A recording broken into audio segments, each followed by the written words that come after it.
Okay, ladies and gentlemen, we cannot continue with the procrastination. Let's have at it. Some words in advance.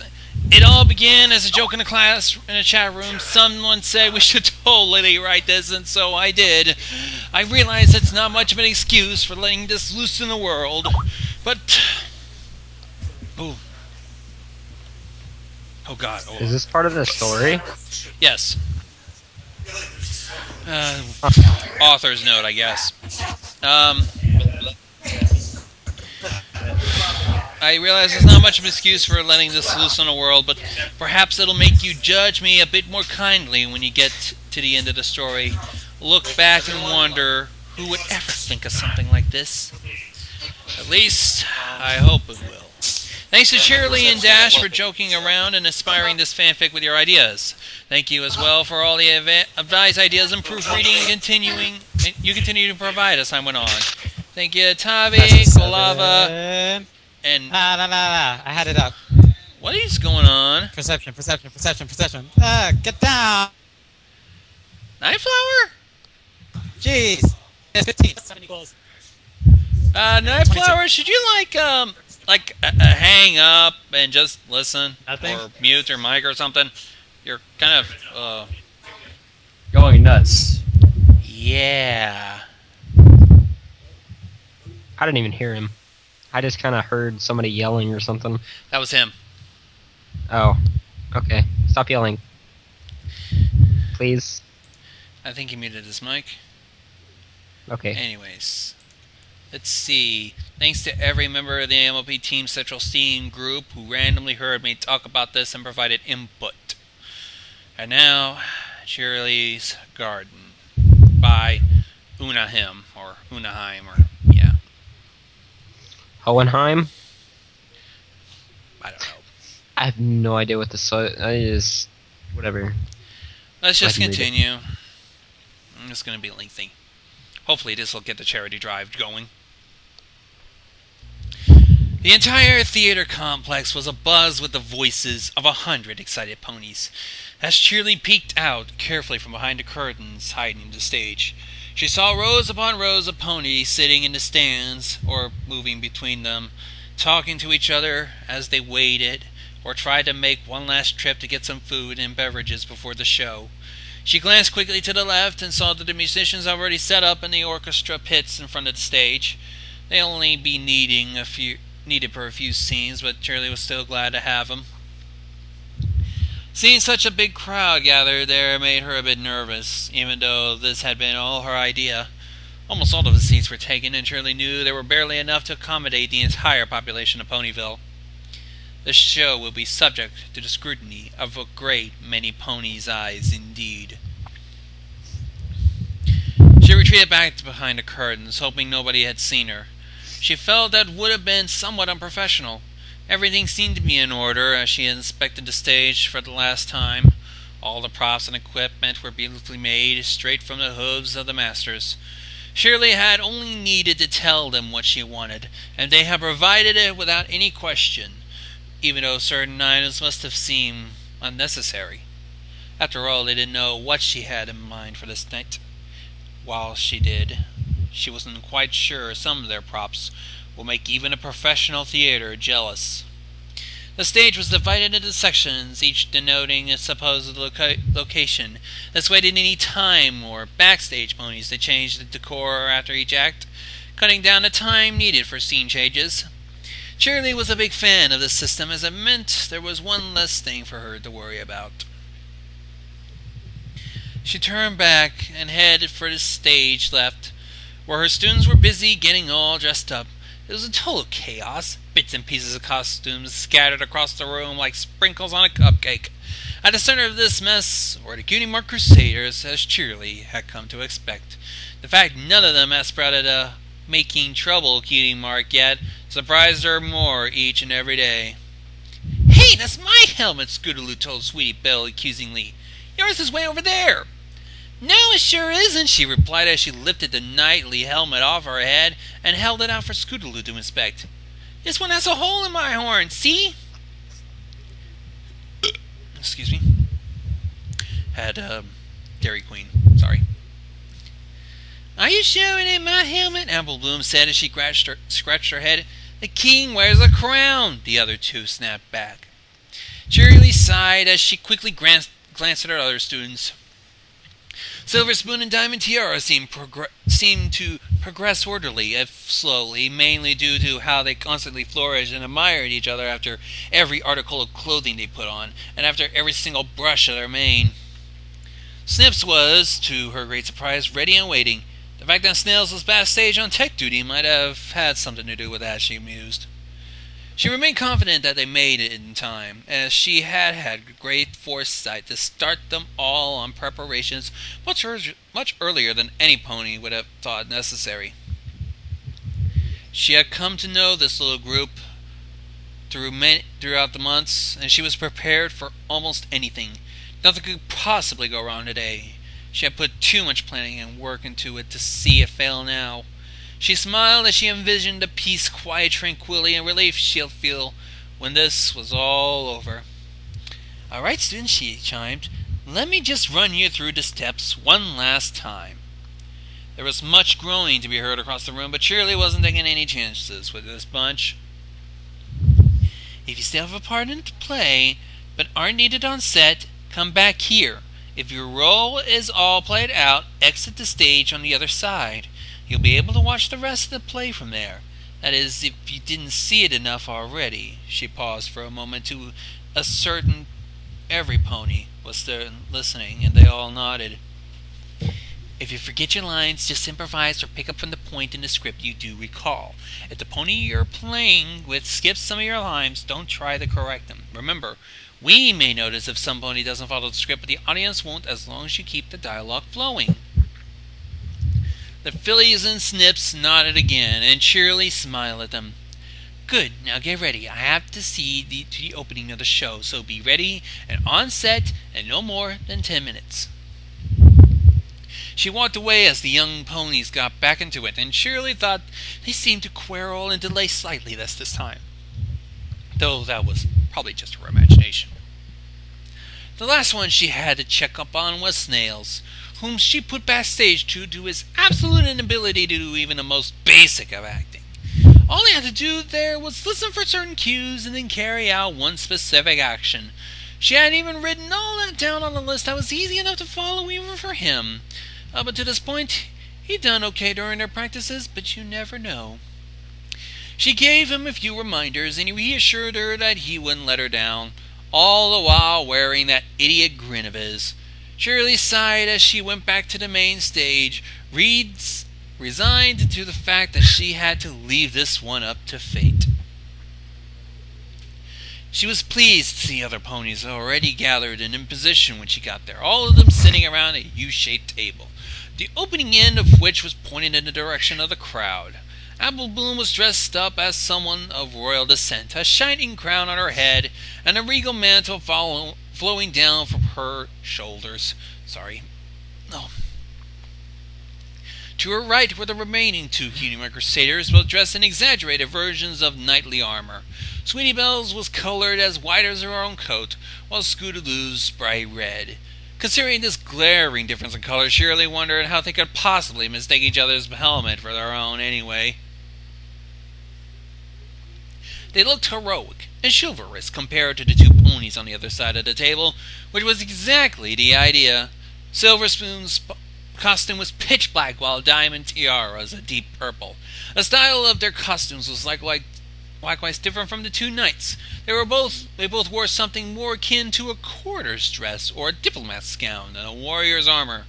Mean looks were being exchanged all over the table, and Cheerilee couldn't decide if they were genuinely trying to get into character, or if the natural animosity they seemed to see towards the other two fillies were at work here. The only acting pony who wasn't on set yet was Snips, but then again, he wasn't even in the next scene. Cheerilee walked over to the left of the stage and held the curtain aside for herself. The leader of the orchestra immediately spotted her as she emerged next to him, and raised an eyebrow questioningly. She nodded at him, and he nodded back, turning his attention towards the musicians, most of whom were friends or family of the actors. Cheerilee slid back behind the curtains as she heard the first soft notes flow through the air. By the time she was back in the center of the stage, the music had increased in volume and could be heard for all throughout the theater, the conversations slowly dying down as every pony took their seats.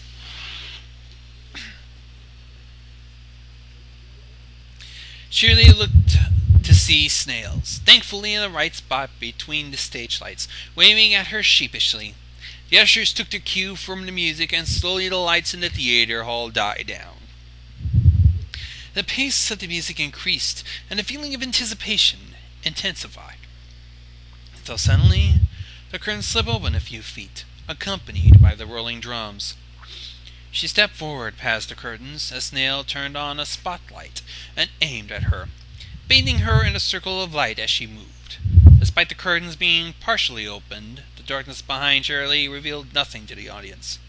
The music stopped, and Cheerilee's voice took over, ringing out crystal clear through the enormous room due to the perfect acoustics.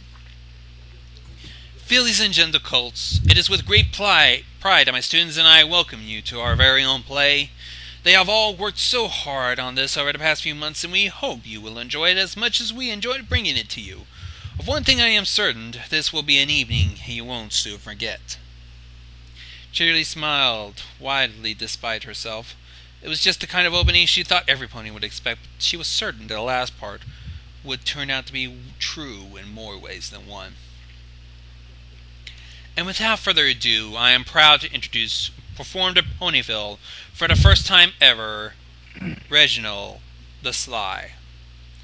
The music exploded again during her last words as she disappeared behind the curtains, following them to the right side of the stage as they slid open behind her. The music died down once again as the spotlight was turned off and the main stage lights turned on, slowly illuminating the scene. Cheerilee could hear the play starting while she went down a set of stairs to get underneath the set.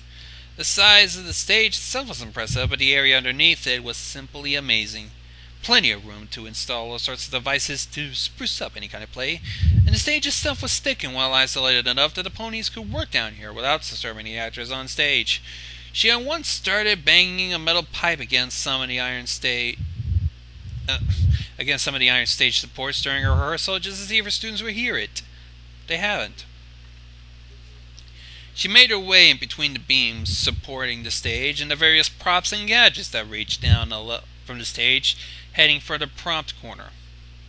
She finally arrived at a few wooden steps, which took her to a level halfway between the stage and the area underneath it, so that only her head peeked above the stage level.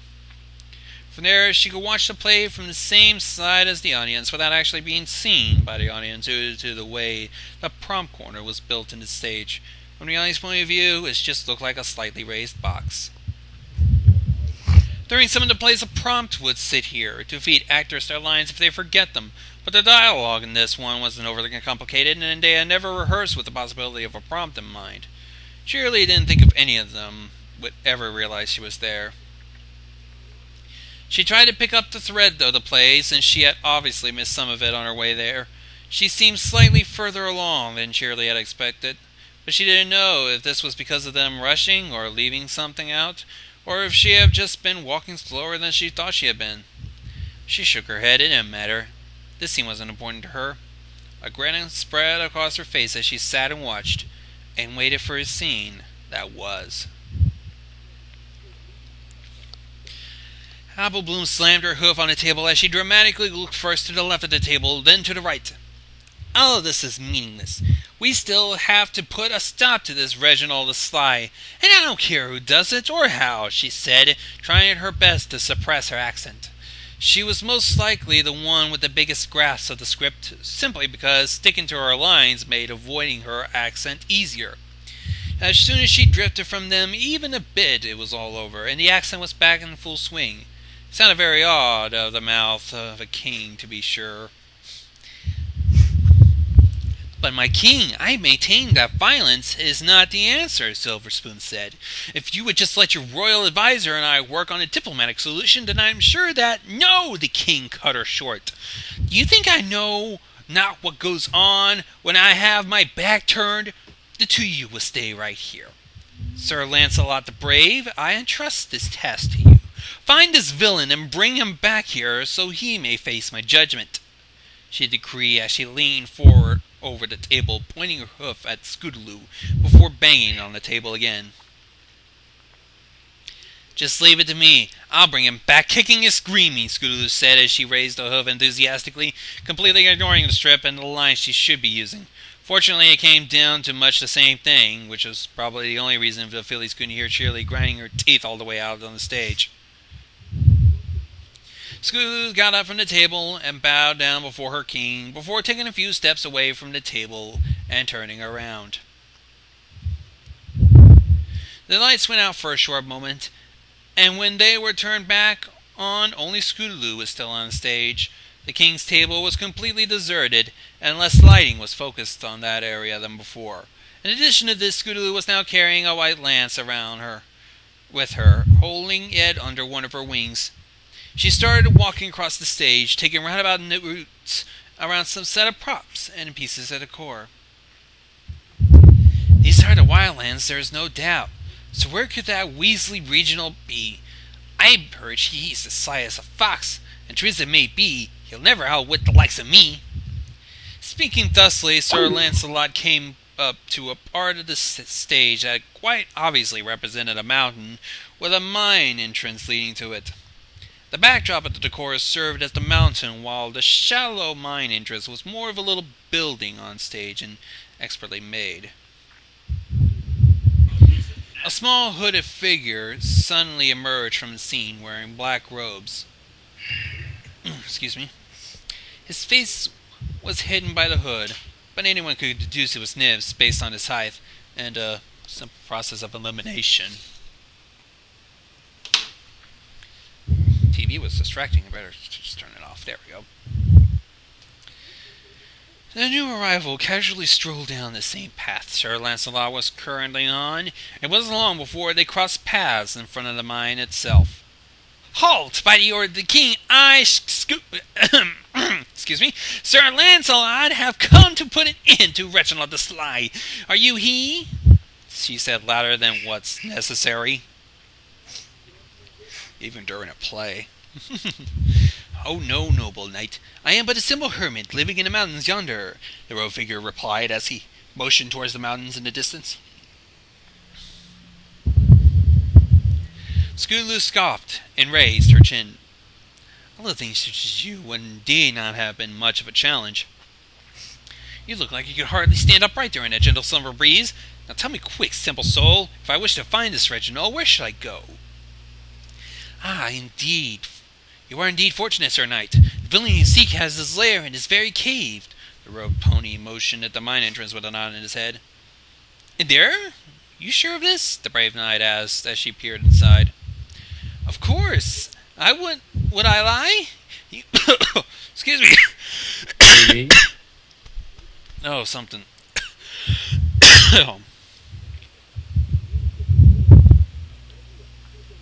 Excuse me. Of Take it course. easy, my friend. Would I lie? You might have to leave your lance behind, though. A lot of narrow passages down there." The filly threw the stranger a few scrutinizing glances, then looked straight at the audience and shrugged. She placed her lance against the rocks outside and approached the entrance. "If I don't find him in there, I'm coming back to here to kick your flanks," Scootaloo said, again, interpreting the script liberally. As soon as she stepped into the darkness, Snips sprang into motion and pulled the rock away to reveal an old-fashioned lever hidden there, not unlike those used to change the direction of train tracks. "Hey, it's a den in here! What are you playing?" Scootaloo's voice came echoing from inside the mine. Upon hearing this, Snips pulled the lever into a neutral position, and at once a metal gate slammed shut over the entrance to the mine. Scootaloo's helmed head reappeared in the light as she looked through the metal bars in front of her with fake astonishment, shaking them violently with her hooves. "What is this trickery? Let me out right now this instant, or the justice of the king, Golden Crown, shall come down upon your head, be whoever you may." What the hell? Ah, bloody... Don't seem too grimdark so far. So far, it's just a play. It's pretty bad. Offline. I mean, it's written very well to me. Mm-hmm. The hooded pony let out a diabolical laugh as he approached the metal gate, standing next to it as he addressed the knight, so that he may still roughly be facing the audience as well. Be whoever I may, why, you're thicker than I thought, you righteous fool. It is, of course, I, Reginald the Sly, Snips announced as he drew back the hood to reveal himself. Did you think I would not expect one of you to come here eventually, or that I would not recognize the great Sir Lancelot, bravest of all knights in the realm, when she arrived upon my doorstep? It is your courage that shall now be your undoing, he continued, followed by some laughter. Sir Lancelot shook the metal gate some more and tried to lift it up, but she couldn't. You devil, you heathen, you dishonorable wretch! When I get out of here, it'll be off with your head! Reginald the Sly paused for a moment as he put both his hooves on the lever once more. Then it is fortunate, he said menacingly, that you will never get out of there ever again. He pulled down, and suddenly a great rumbling could be heard throughout the theater as the orchestra kicked in with an impressive display of percussive instruments. Sir Lancelot, much like the audience, recoiled and looked around fearfully, taking a few steps back into the mine, then disappearing out of sight. There was a loud crash as a cloud of smoke or dust erupted from the mine. Once it cleared out and the music died down, the audience could see the entrance to the cave again. But the opening behind the metal gate was now blocked by what appears to be a wall of stone and rubble. Snips simply took the lance the knight had left behind in his teeth and walked off as the stage lights gradually died down and the curtains closed. The audience remained silent for a moment, surprised by the sudden development, but then suddenly started talking amongst themselves about the events of the play so far. The only one who seemed to have anything bad to say about it was Rainbow Dash, who thought it was pure folly to get off the character of the most talented actor in the group so soon. Well, that was harsh. Cheerilee left her spot in the prom's corner and went back under the stage. She headed in the direction of that faint banging noise, towards the part directly under the mine. She couldn't help smiling at the thought that everything she had worked for all these months was finally about to pay off, and memories of how it all had started involuntarily flooded her mind. And that's how Equestria was made, Cheerilee concluded her little history lesson. I think it's a flashback. What? It's a flashback. Okay, good, because I'm like, what the fuck? She turned away from the blackboard to face the class, and at once struck by how eerily unfamiliar the scene still felt. Ever since the board had decided to change up the groups and put her in charge of the fillies and foals who needed some extra attention, things have been taking a turn for the worst. She was used to seeing students off at the end of the year and welcoming new ones back at the beginning of the next course. But despite that, getting a new group assigned to her, just out of the blue, just didn't feel quite right. Especially not this group, Cheerilee thought as she gritted her teeth in pure frustration. It became once clear that no filial foal in the room had actually been listening to a word she had said, as per usual. Instead, Sweetie Belle and Scootaloo were having a hushed conversation, while Silver Spoon and Diamond Tiara seemed to be more inclined to admiring each other's jewelry instead of concentrating on the lesson at hand. In the back row, Snips and Snails were laughing at something that could only ever be as amusing to the likes of them. A smile suddenly crept onto Cheerilee's face as she noticed that there was in fact one single filly who seemed to be paying attention. "Oh, Apple Bloom, would you mind explaining the importance of the day-night circle to your less attentive classmates?" Cheerilee asked, as cheerful as she could manage. To her great surprise and even greater annoyance, Apple Bloom seemed to veer up at the mere mention of her name, looking around somewhat panicky. "Oh, yeah, I suppose I can, let's see here now," as Apple Bloom said as she scratched her head. "Night and day are born because if there were only one or the other, either lunar associate would be very sad." She concluded with a smile, raising a hoof, and, "That's it, right, Jester?" Cheerilee gritted her teeth once again. Of course, the one filly who had been paying attention hadn't understood a word she said. As Cheerilee opened her mouth to formulate a chastising response, Scootaloo suddenly loudly interjected, "That's stupid! Really, whoever come up with a reason as ridiculous as that?" She pointed towards Apple Bloom. "I don't see you coming up with a better answer either. I bet you don't even know what you're talking about," Apple Bloom retorted just as loud as she crossed her hooves in front of her chest. "Oh yeah? Why did I get a better grade on the last test?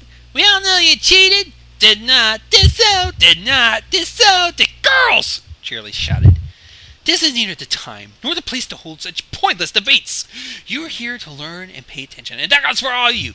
Yes, you too, Time and Diaria. Don't look surprised. She paused one moment as she met the gaze of every filly and foal in turn, as they were finally quiet for once. I have the topic of today's class. I thought the topic of today's class will be exceedingly interesting to young ponies who, like you all, witness with Princess Linda's return, a major historical event that shed much light on our country's history and origins. Oh yeah? Apple Bloom chimed. She was stuck on the moon for 1,000 years, right? The moon? Scooter squirted. Impossible, not even Badash could fly that high. Besides, what would she eat for 1,000 years? Well, it doesn't exactly look grassy from where I'm standing. At this, Apple Bloom remained uncharacteristically silent as she pondered the question. She could just eat cheese, right? That moon's made of stuff. Oh, sorry. Scooter rolled her eyes as she planted her own hoof against her forehead. The moon is not made of cheese. Oh, it is so. Came a more serene voice from beside the two as Sweetie Belle moved her head closer to the pair. I'm sorry, Apple Bloom. I have to agree with Scooter here. The moon can't be made out of cheese. By this point, the other fillies and foals had pretty much reverted to their original activities again, as Cheerilee stood softly bumping her head into the blackboard, completely at a loss about how in the hay she could get through these ponies. She stopped doing so as she heard Sweetie Belle's calm voice, and her ear rose up as she listened. Perhaps at least one of them had some sense in her yet. It can't be made out of cheese, because if it was, Luna would have eaten a huge hole in it by now. Oh yeah, Balloon said as comprehension dawned in her eyes.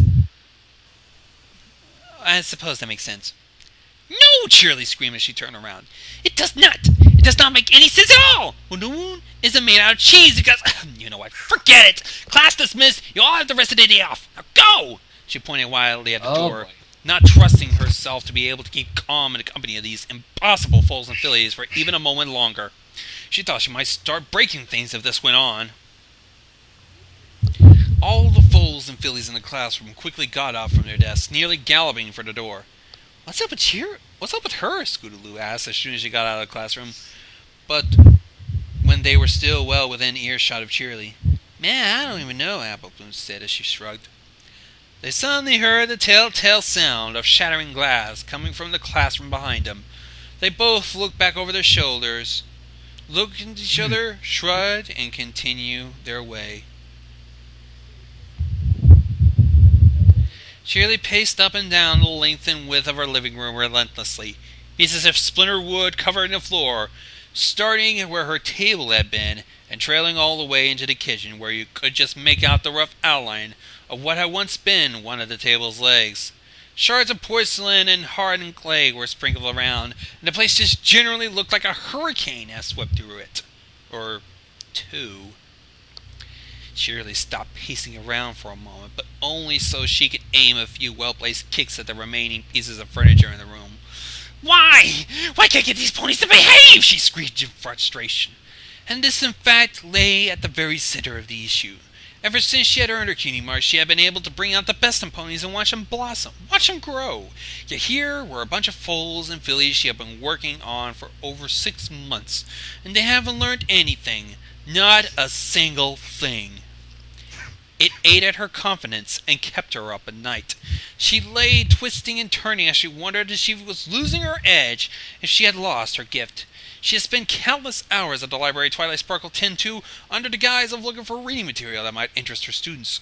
While Twilight had noted she had been looking mostly at books covering the subject of cutie marks, Cheerilee had told her she was interested in alleviating the concerns of 3 pupils, the self-proclaimed cutie mark crusaders. But this wasn't true. The real reason was the one question constantly on her mind. Can a cutie mark be a mistake? Is it possible that I never was good at teaching as I thought I was? I simply had easy foals and fillies to work with before? Or if a cutie mark is accurate at the time it manifests, can it perhaps grow inaccurately over time? These questions and many more like it slowly pushed Cheerilee down into an all-encompassing feeling of depression. She found her patience wearing increasingly thin and lost faith in herself more and more. It became hard to get up in the morning and harder still to bring herself to return to the classroom where she knew they would be waiting, to turn another day into a living hell. For the last few nights she had been lying awake in bed, staring up at the ceiling, wondering what it would be like to just let it all go. At times like that, she would sometimes tilt her head to look at the glimmering steel of the knife she had put in her nightstand, just in case she ever found the brief moment of encouragement that she needed to. I guess you can all assume on that. This is getting creepy. Yep. Cheerilee walked over to the huge standing mirror in the corner of her living room, which surprisingly enough remained intact. She looked at a reflection of the cutie mark in the mirror.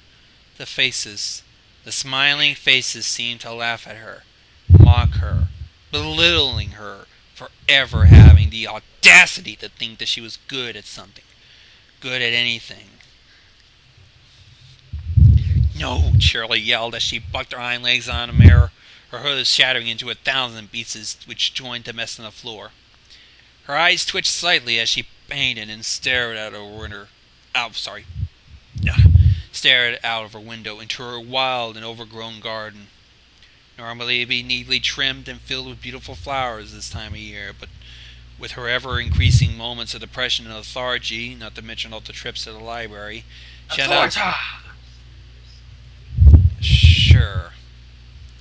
had not been able to tend to her garden as well as she would have liked. Vines and weeds choked the budding flowers she had planted long ago, suffocating them and slowly squeezing the life out of their growth. She stared first at the garden, and then at the cutie mark, and the garden once more, and it all became clear to her. It all makes sense. It was not that she wasn't a good teacher, oh no. She had a gift, a great gift she had always had, and she hadn't lost it. She'd never lose it. But her garden, her class, was overgrown by vines and weeds that had to be purged from it if flowers were ever to bloom again. Vines that had to be cut down and pulled out, root and all, if she were to take her responsibilities as a teacher seriously. I can see where this is going. She quietly sat staring out of her window as night fell, the stars and the moon barely illuminating the darkness enough for her to see. She thought about what she should do next, what she could do. She realized the plans she was making were for the best and would eventually save more lives than they would ruin. But some ponies, most notably the families of the weeds she identified, might not seem the same way. They won't be able to comprehend the truth of the matter, nor in the way she did. So she needed to be subtle. She needed to be crafty. And yet something inside of her didn't want this all to go down quietly in the night. She desired a show.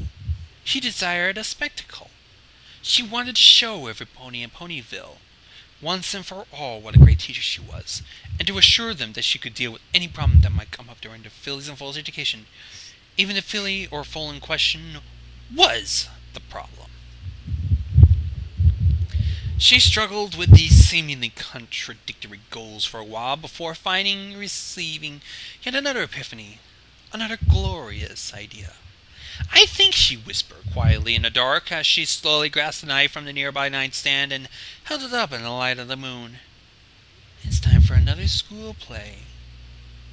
She started giggling as all of her fears, doubts, and other dark emotions burst forth into a vortex of madness. She snatched up a picture frame from the desk next to her. The picture it contained had been taken just earlier that month. The obligatory teacher with a class photography that they made each year. She took it out of the frame and lit one of the candles in the room, surprised that she had still one that wasn't too broken. As the little flame illuminated the room, she carefully held the picture in it. The flame burned brighter and started to consume the picture, licking at the hooves of the foals and fillies whose images had been captured on it. And for the first time in 6 months, Cheerilee just couldn't stop smiling.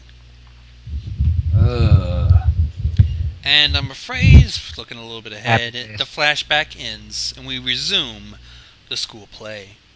Scootaloo took a few steps backwards into the darkness and acted surprised, preparing for the trapdoor to open underneath her. She dropped down with great agility as the floor disappeared and landed in a sort of metal cage a few feet lower.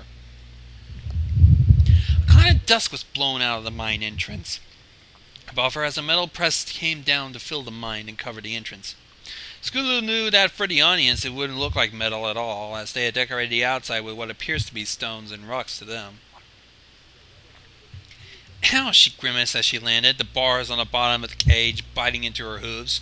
She looked down and frowned. There used to be a large piece of wood covering the bottom of the metal cage, but it was nowhere to be found. There was a great round plastic tub underneath the cage, which Scootaloo couldn't remember seeing before either. Then again, she mused the wooden plank would have been naturally kept out of sight. Oh shit.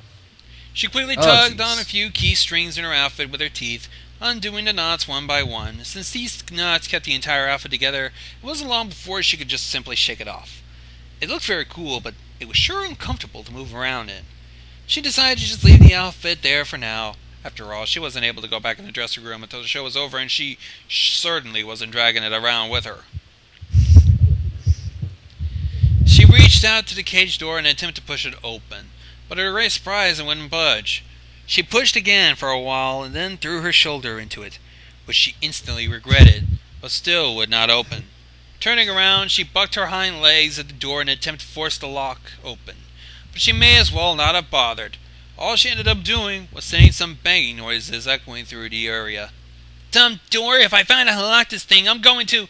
she hissed in frustration when Cheerilee suddenly emerged from the darkness, Scootaloo's head above level with hers for once.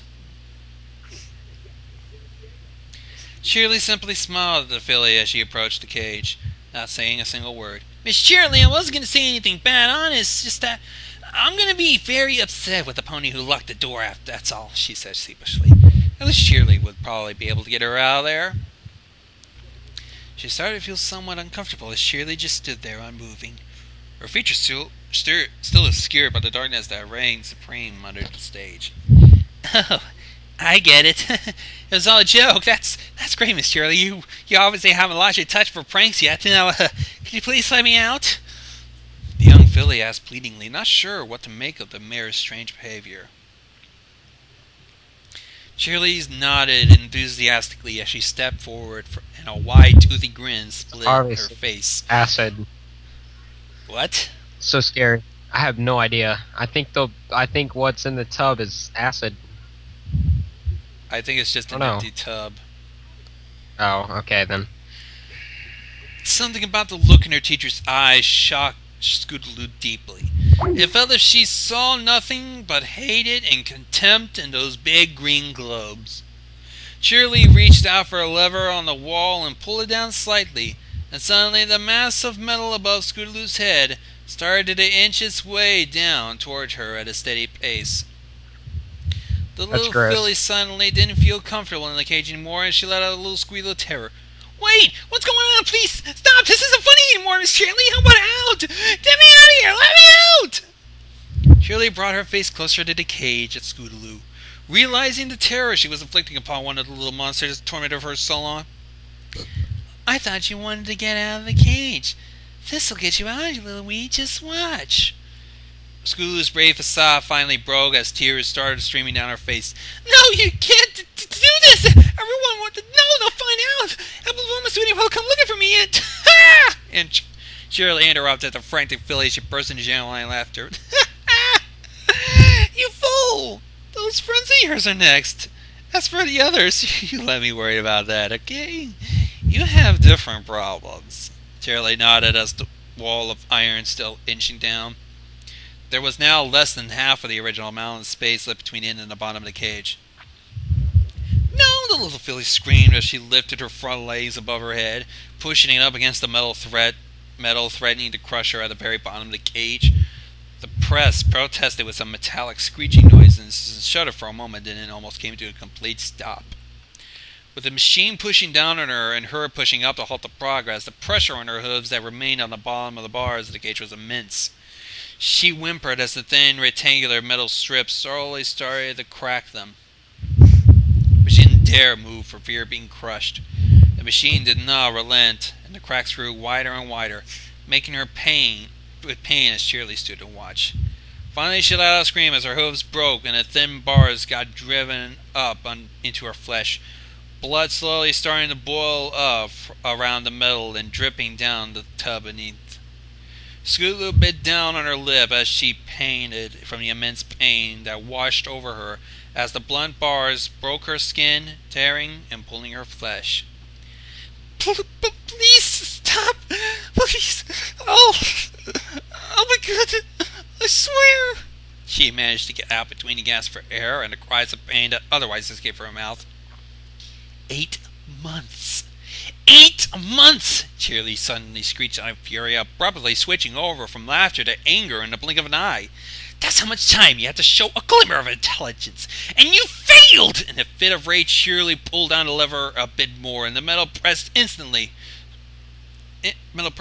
started to push down even harder, trying to crush Scootaloo even faster.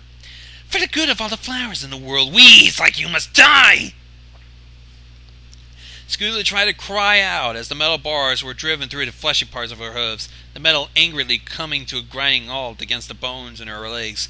But instead of screams, all that came out of her mouth was the disgusting gurgling sound, followed by waves of bile and vomit as the unearthly pain took her stomach upside down and nearly made her black out on the spot.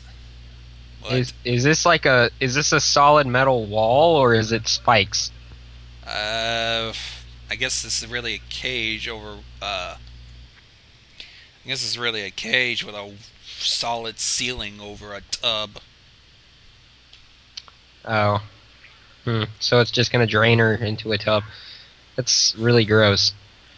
The foul and sour substance splattered all over the floor of the cage and dribbled down Scootaloo's body from her mouth, joining the streams of blood as they tumbled into the tub below. The only thing keeping her conscious was the copious amount of adrenaline her body was pumping into her system, in a desperate attempt to try and survive the ordeal.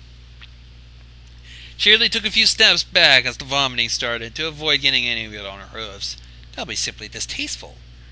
The machine continued pushing Scootaloo down, as she already had to bend slightly forward, as she began hysterically pushing up with her shoulders and head as well, grinding her hooves into the metal below even more. Her legs shook violently, and she knew they wouldn't be unable to take the pressure much longer. The bars of the cage floor ground against her bare bones, and they slowly began to crack. Scootaloo screamed in wordless terror, pain and hysteria once more, her mind filled only with the red-hot feeling of pain emanating not only from her heavy, mutilated hooves, but also from the rest of her body. Her throat was raw and coarse from all the screaming and vomiting. Blood dripping out of the corners of her mouth and her upper legs, shoulders, and her neck were all feeling the strain from pushing against the metal. Suddenly the strain became too much for her little pony legs as the bones in her hooves began to snap. The metal strips shot through her legs as the metal plate pushed her down, cleaving through her young, soft flesh like butter, splitting her overstressed bones nearly in two. The new pain, 100 times worse than all that had come before, sent her into a new fit of vomiting, but all that would come out was a puddle of blood as she spat all over herself. Her body couldn't handle the sensory overload, and she teetered on the brink of a blackout, but every new bone that snapped put her right back out of the sweet embrace of darkness, and the blunt metal bars shot up through her so fast now that there was hardly any time to fall unconscious at all. Blood splattered down into the tub, where it pooled into a lake alongside the various other bodily fluids, with more blood leaking out of Scootaloo's legs as she were an open bottle of tomato juice someone was holding upside down. Oh God, this is so horrible. Easy does it. God, that's creepy. The room swamped before her eyes, and she was too weak to continue screaming. Her forelegs started to give out, and would soon lose their strength as she started to drift out of consciousness in earnest. Then suddenly, after what seemed to Scootaloo as a century after the metal had broken through her first bone, although in reality only a few minutes, the metal plate stopped pressing down and actually moved back up a bit, as Cheerilee pushed the lever up, an insane look of glee on her face. Oh God, dude, that's horrible. Oh. Can you, mute before you puke? Yes. Yeah. Scootaloo, now unable to brace her weakened body against anything as the metal plate slid out of reach, tumbled backwards onto the bottom of the cage. The metal bars were still stuck halfway up her legs, holding them in place. Her weakened legs couldn't handle the strain as she toppled backwards into a physically impossible position. And with a horrendous scream and torrent of blood, Scootaloo's legs simply broke off in the middle, muscles and ligaments tearing off of the bones as they broke right around the weak point that the metal bars had created. She had thought the worst pain had been over, but for the second time in a few minutes, she had been proven wrong. There has been a pain worse than what she had been going through, and this was it. She almost barfed up blood all over herself again when she looked down at the part of her mangled legs that were still attached, as well as the little bloody stumps sticking above the cage's floor. But she simply didn't seem to have any in her anymore. Her body had grown pale due to copious amounts of blood she had lost, and was still losing, and she'd probably die within the next few minutes even if a fully equipped medical team were to appear on the scene right then and there.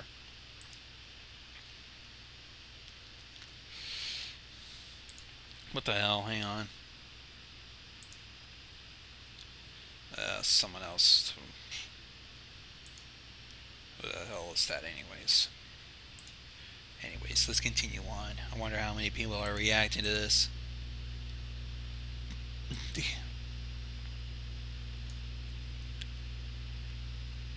I didn't realize there could be something this weird out there. Why don't we continue on and see how things go?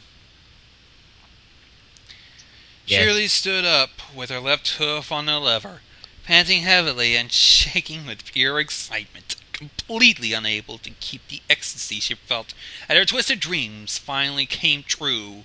Out of her voice as he spoke, "Any last words, my little weed?" Scootaloo could hardly hear her through the ungodly amount of pain she was in, as death started to wrap her in his cold embrace. Her body had lost so much fluids by now that she could even manage to cry as she thought about what she'd like to say to Rainbow Dash, like being sorry that she never grew up to be the flyer Rainbow Dash thought she could be. Instead of all that came out of her mouth was a low gurgling and another pool of blood. "I guess not. I don't want to hear it anyway!" Cheerilee yelled, almost hysterically as she pulled the lever completely down. The little filly saw the metal plate storm down at her like a battering ram, her body too weak for a bigger reaction than her feeble attempt to raise her front hooves up to shield her head. With a sickening crash, the machine pounded down the filly, driving her entire body into the bars below. The crash was so sickening loud that even Cheerilee closed her eyes and turned her head away for a moment as she brought up a hoof protectively. She could feel warm blood splatter against her face and body, and opened an eye attentively. The metal press now filled the cage, and Scootaloo was nowhere to be found. Blood splatters could be seen in a wide radius around the cage, and blood dripped down the side of the tub to make puddles on the floor. With her legs shaking in excitement, Cheerilee approached the tub, taking care not to step in any puddles. For a moment, she just sat down into the sanguine lake. Amazing that there hasn't been so much stuff packed into the little tiny filly's body. Various chunks of flesh and bone floated around the grotesque sea like tiny boats. Cheerilee angled her head to look at the bottom of the cage and saw little bits and pieces of Scootaloo still trapped between the metal plate and the bars of the cage. But apart from those and the huge scarlet stain on the metal, no sign of the filly had ever having been in the cage remained. Cheerilee licked her lips while surveying the scene once more, but suddenly stopped at the bitter taste of iron in her mouth. She had forgotten she got blood all over herself as well, but it tasted surprisingly good. This must have been what they meant when they talked about the sweet taste of vengeance. Cheerilee mused as she licked her lips and cheeks clean.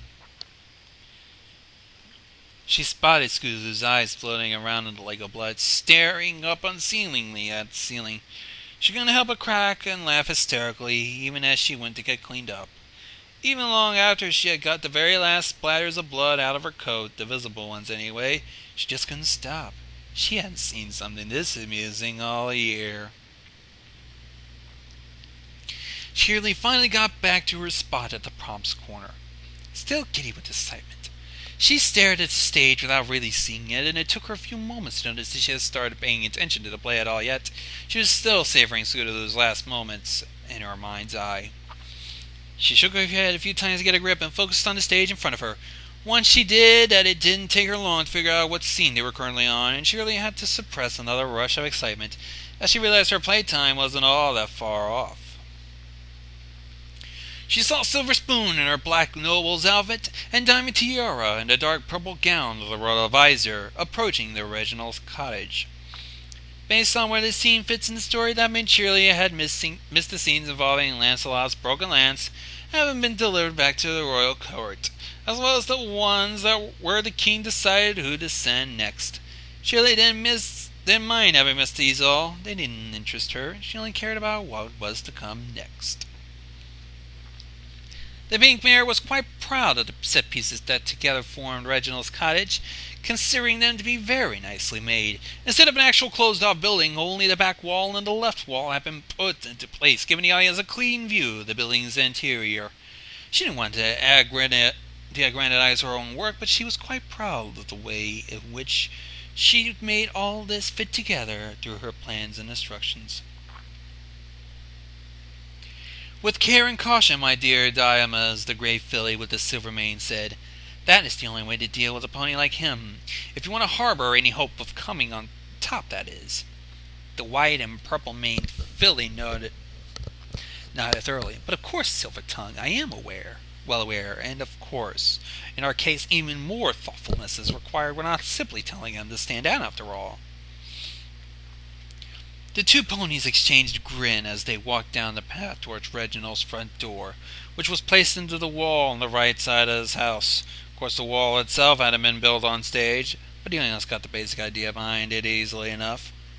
The two fillies nodded back and forth in front of the door, and under Silver Tongue finally leaned forward with a sigh and knocked on the door. The audience could see a small door opening at the back of Reginald's house as the antagonist himself stepped through his living room, carrying a teapot in which he put down on the table in the center room next to the 3 cups that were already there. "Visitors at this hour of night, I wonder who could be," the villain said. Louder perhaps was needed, with a fourth wall breaking wink at the audience. He strolled over to the door and opened it, but he left the door chain in place. "Yes?"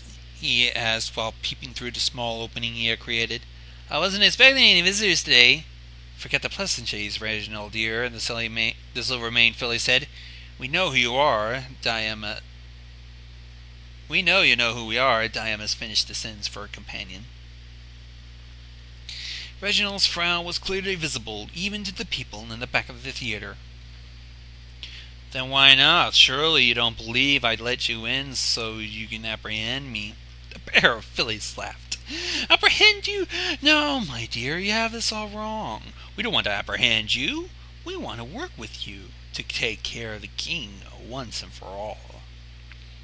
Fillies remained silent for a moment before Diamas added, "We know you're a reasonable guy, Reginald. This will be beneficial to you as well." Reginald closed the door and took the chain off before opening it once more, fully this time. "All right, come on in," he said, as he walked to the table in the middle of the room. He grabbed the teapot that stood there by the ear, carefully pouring tea into the 3 cups on the table. "Let's hear what you have to say, then," he said as he started sipping from one of the cups. The others gathered around the table as well, each in front of one of the other 2 cups, which they stared at with suspicion. "How exactly do we know you haven't poisoned these?" Silver Tongue demanded to know. "How do you know I didn't poison the tea I prepared without knowing you come and that I'm drinking myself?" Reginald mockingly replied. The other 2 seemed to relax at this train of thought, sipping their tea slowly. It had been a rather long trip, and as ladies of style, they did enjoy their daily cup of tea.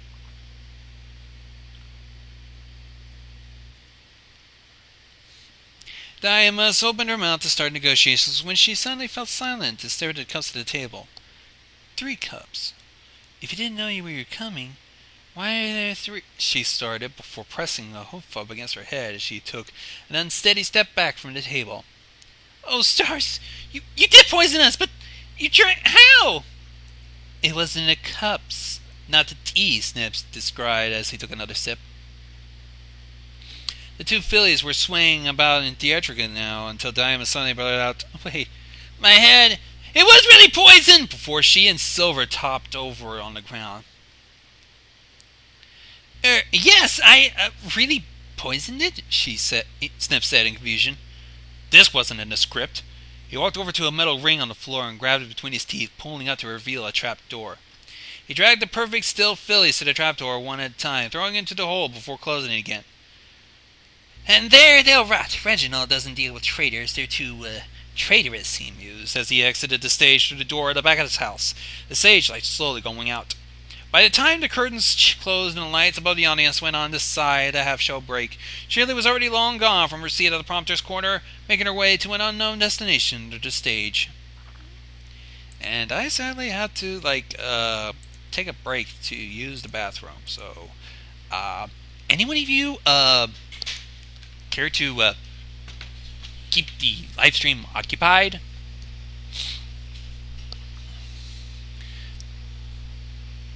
Hello? Be right. What? Keep the live stream entertained while I head to the bathroom. I'm not throwing up. I just need to drop the juice, okay? Later.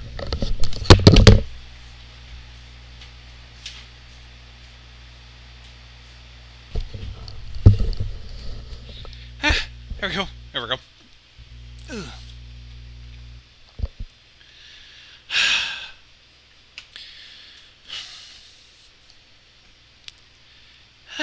Nice drop of the deuce. Now let's see what Cheerilee has in store for the rest of the little brats.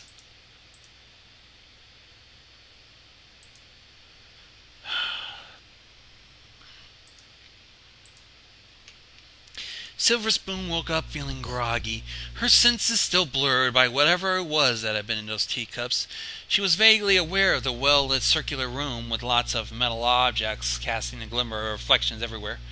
She tried moving in, but found to her great shock and surprise she couldn't. The sudden panic she felt helped her clear her senses in a matter of moments, and her sight quickly returned to her. She was shocked that she found that she could move her legs, save for the front one, which she could move slightly. It felt as if some metallic band sinkered into the ground, and something was likewise keeping her eyes open. The taste of iron filled her mouth as well, since it was being held by some sort of metal cylinder.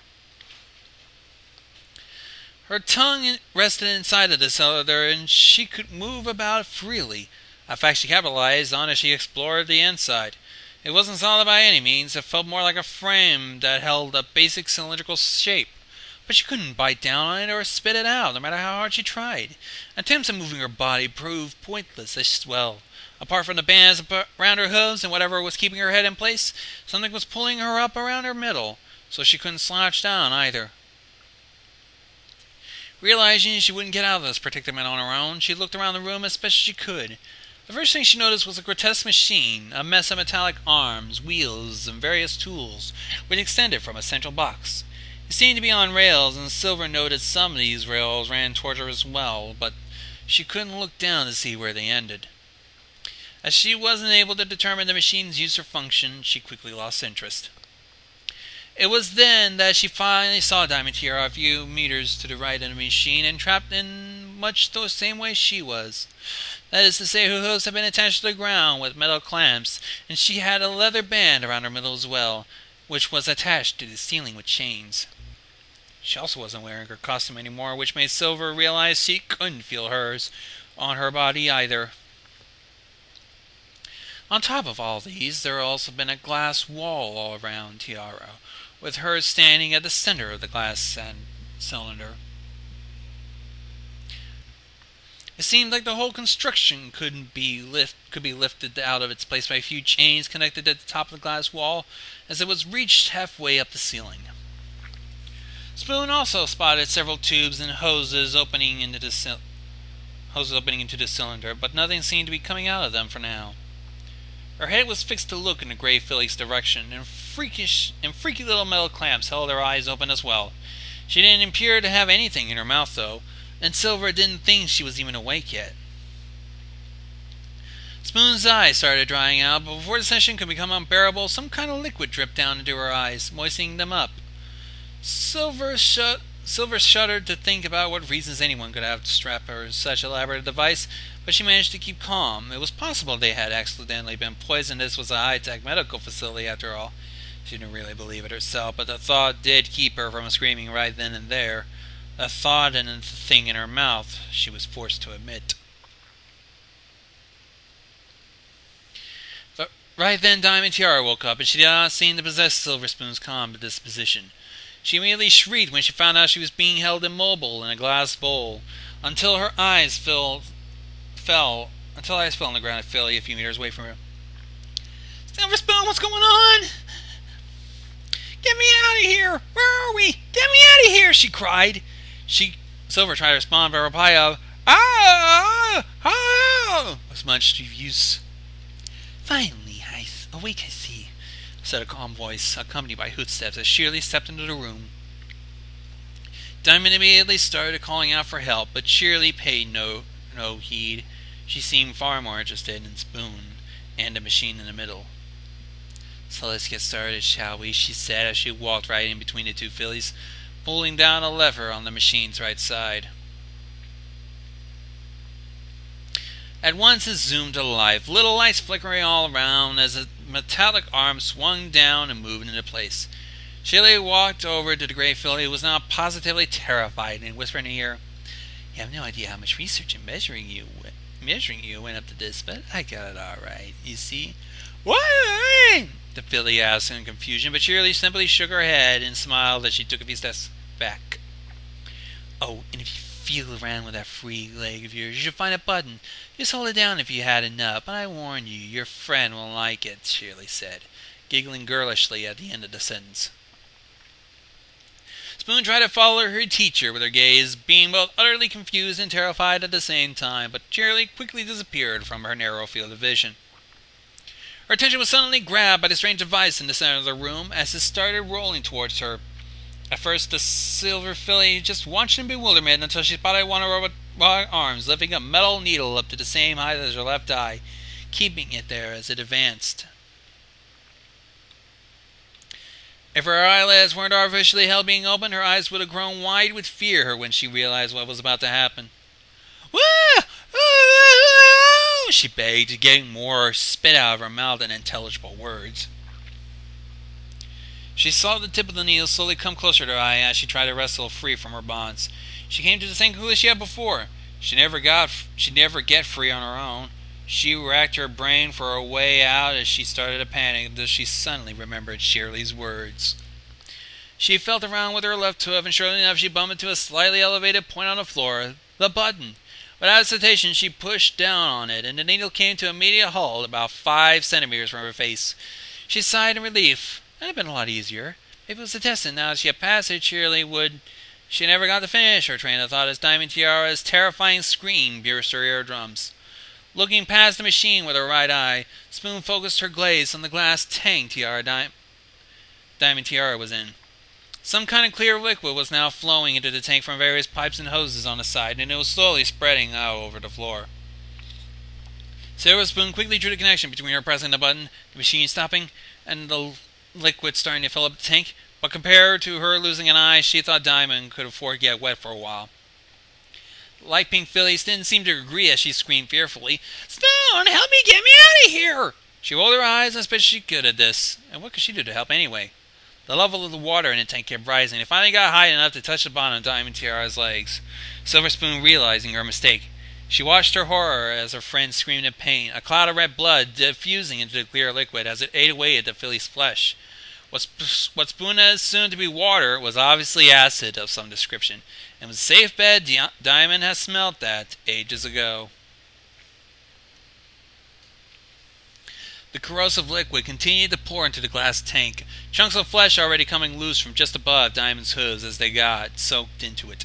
The white bone became visible quickly, and Tiara screamed and begged for Cheerilee or a spoon, or any pony really, to please make it stop.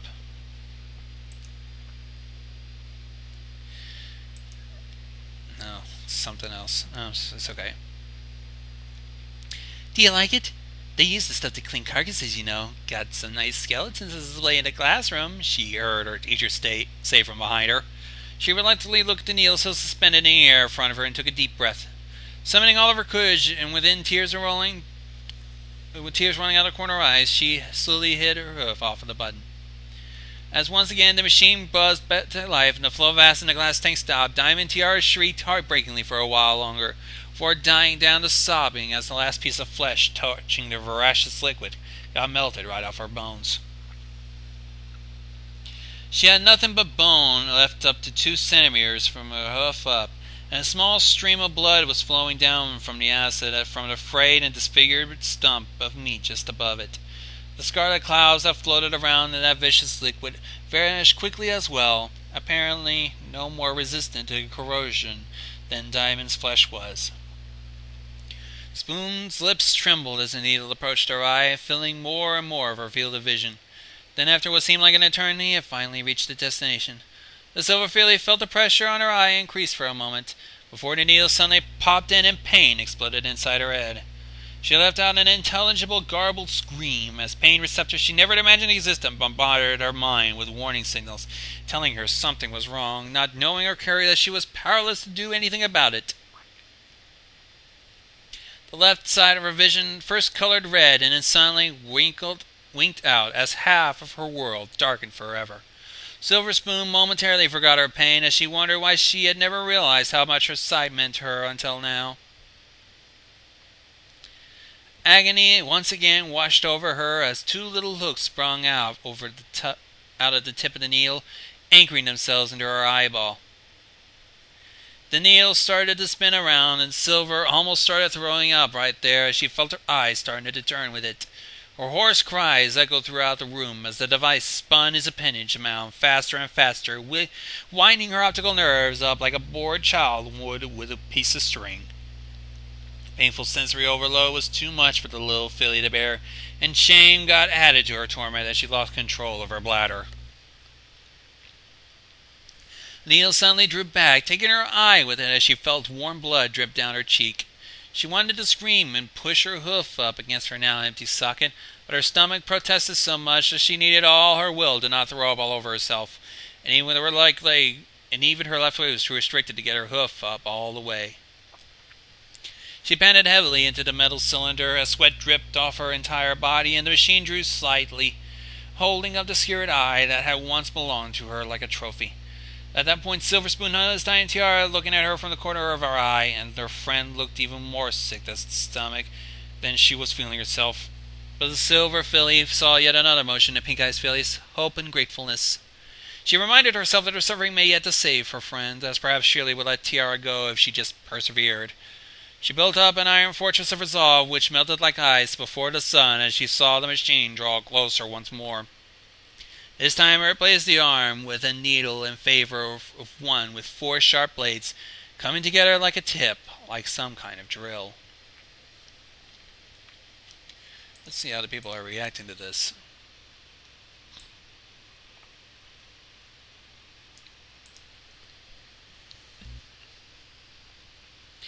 Hang on, I just wanted to make a slight little adjustment.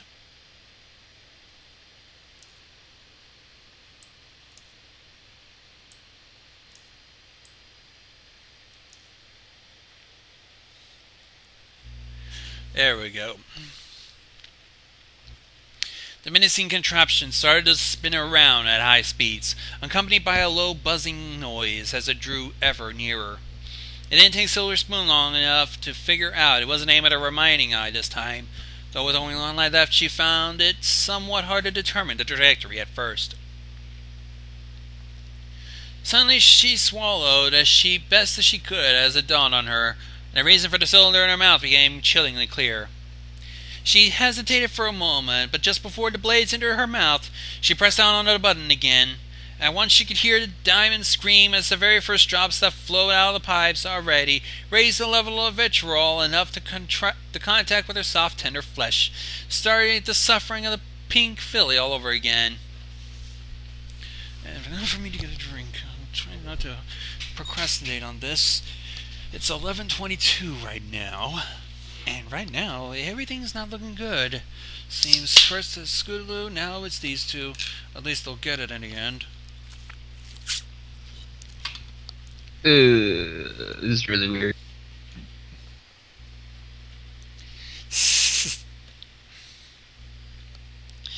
Silver spoon! Silver spoon! She cried, apparently in too much pain to think of anything better. She cried clear tears from her right eye and blood ones from her socket as she sobbed, "Hurry!" over and over again, shaking in disgust at her own perceived cowardice. But as Diamond's flesh slowly got consumed by the clear liquid, it became clear Cheerilee had few more tricks up her sleeve. A loud banging noise announced the arrival of 4 small but heavy balls which came rolling through as yet unused pipes, only to plummet down into the bathe of acid below. The deceptively innocent-looking liquid splashed up around them, raining down upon the purple and white maned pony from every direction. Small drops fell down on her back, melting holes through her coat and skin, leaving tiny bloody craters behind as sort of a grotesque parody of a lunar landscape.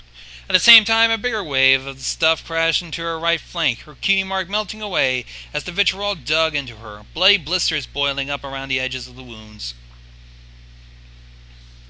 She had instantly felt an extreme burning sensation on her left shoulder as well, but by far the worst was the splash that hit her right in the face. She screamed like a banshee as the stuff burned through her right cheek, exposing muscles and white bones and offering a view of the inside of her mouth. In a matter of minutes her appearance changed from that of a cute filly into that of a monster, with half her face missing and the rest of her body covered in bloody blisters, craters, and sores.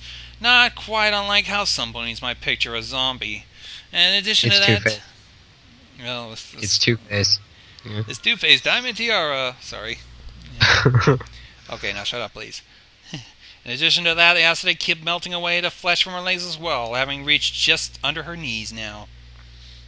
She couldn't bear it any longer and pulled her hoof off of the button, determined to never press it down ever again, no matter the cost. She swallowed back her fear as the blade started spinning again and approached her. She had liked the name of her character in the play Silver Tongue, as that was exactly how she viewed herself. She always thought she had an knack for using words to suit her own purpose, and would perhaps have gone far in the diplomacy business, or something like that one day. She thought it likely that Cheerilee knew about this as well, and didn't doubt that this was all some sort of a sick joke to her.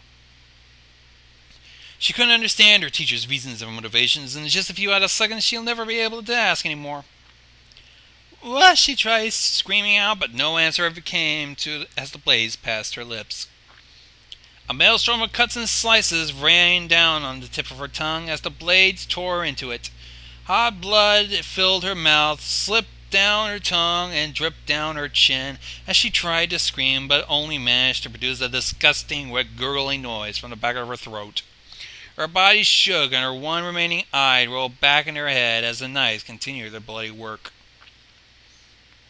They advanced slowly, and to Spoon it seemed slower still as she experienced pain of such a magnitude that the loss of her eye paled in comparison. Bit by bit her tongue got shredded, and the remaining stump of it flailed around wildly as she tried to keep it out of reach. The blades were everywhere but now. Suddenly the machine stopped and pulled back, having made mincemeat out of the very last part of Silver's tongue. The searing needles that had been poking around her mouth turned into an immense but monotonous pain, which was only broken by the pounding sensation she felt to where her tongue had once been.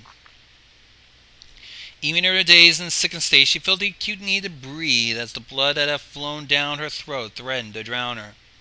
With a hacking cough and a surge of energy born from desperation, she managed to force the blood up and out of her throat, making it spill out of her mouth and cascade down her body like a waterfall. With the stabbing sensation in her empty socket and the pounding of her mouth, Spoon could barely think straight anymore. as if pain had become her only reality and blocked everything else. She tried to speak but could only produce a low, guttural sound, which would have made her envious of Diamond's constant moans and sobs were she still able to consciously register at all. Hang on.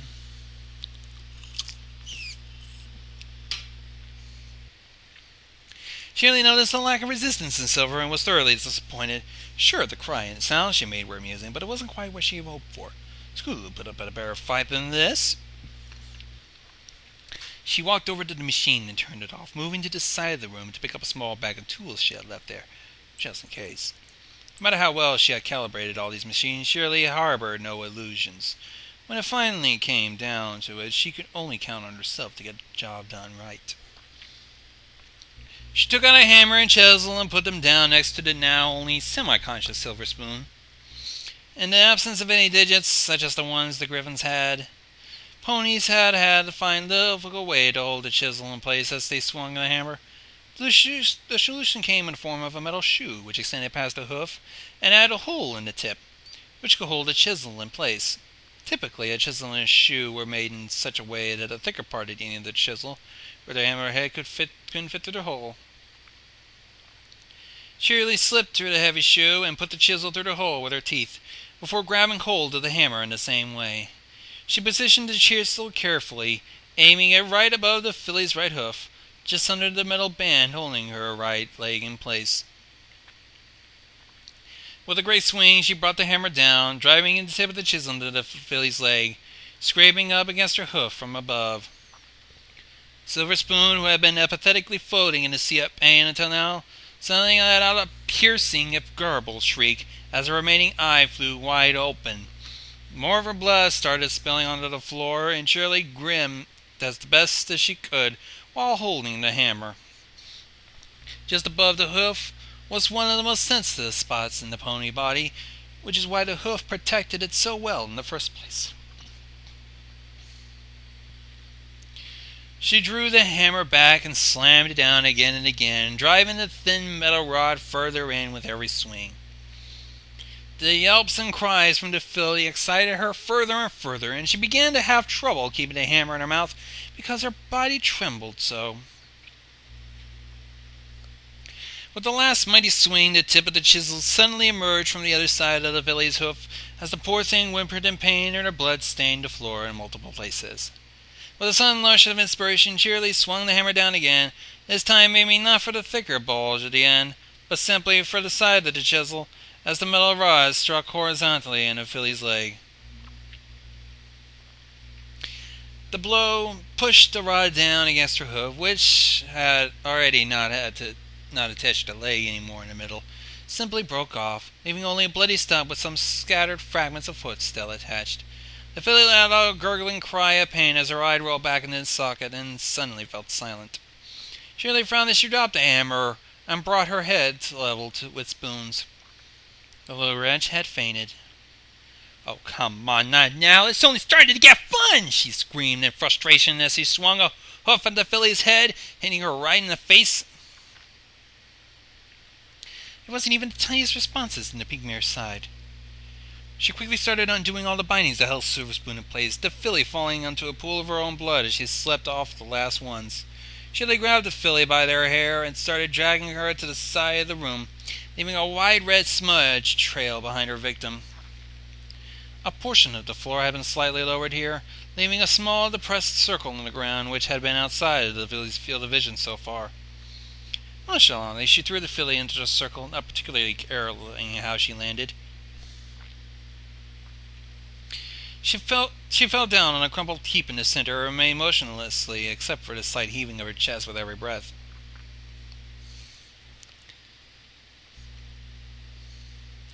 Cheerilee then managed her way to the glass tank, staring straight into Diamond's eyes. Not completely sure the filly still had the urge. His used her right eye. The acid had taken a heavy toll on her side. Excuse me. "Will you let me go?" Filly managed to say hoarsely, obviously nearing the end of her strength. Cheerilee smiled her kindest smile. But of course I'll let you go, and Silver Spoon as well, but only if you can reach her. She broke into a grin as she walked to the wall next to the glass cylinder and pulled down one of the levers. At once, several holes opened in the floor inside the glass walls, draining away the clear vitriol.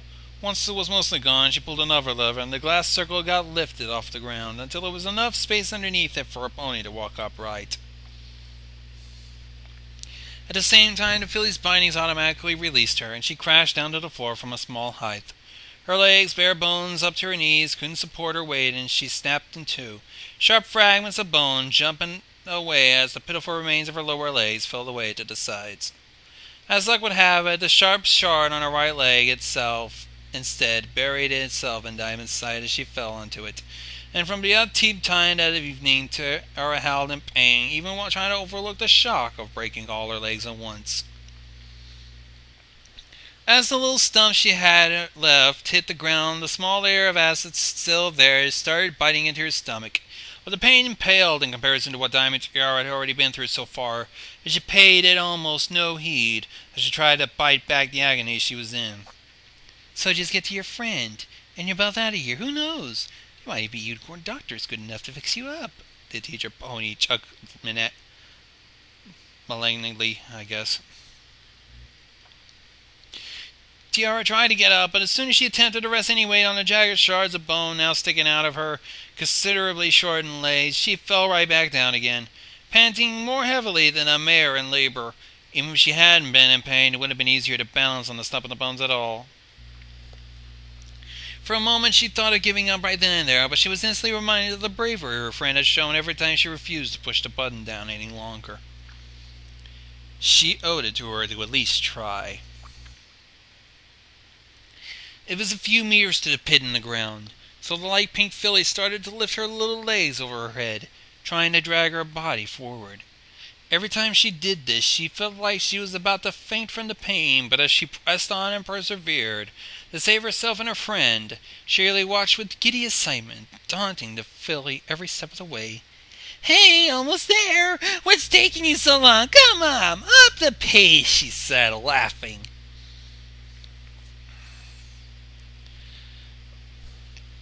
The filly ignored her as best as she could, and finally reached the circular pit in the ground.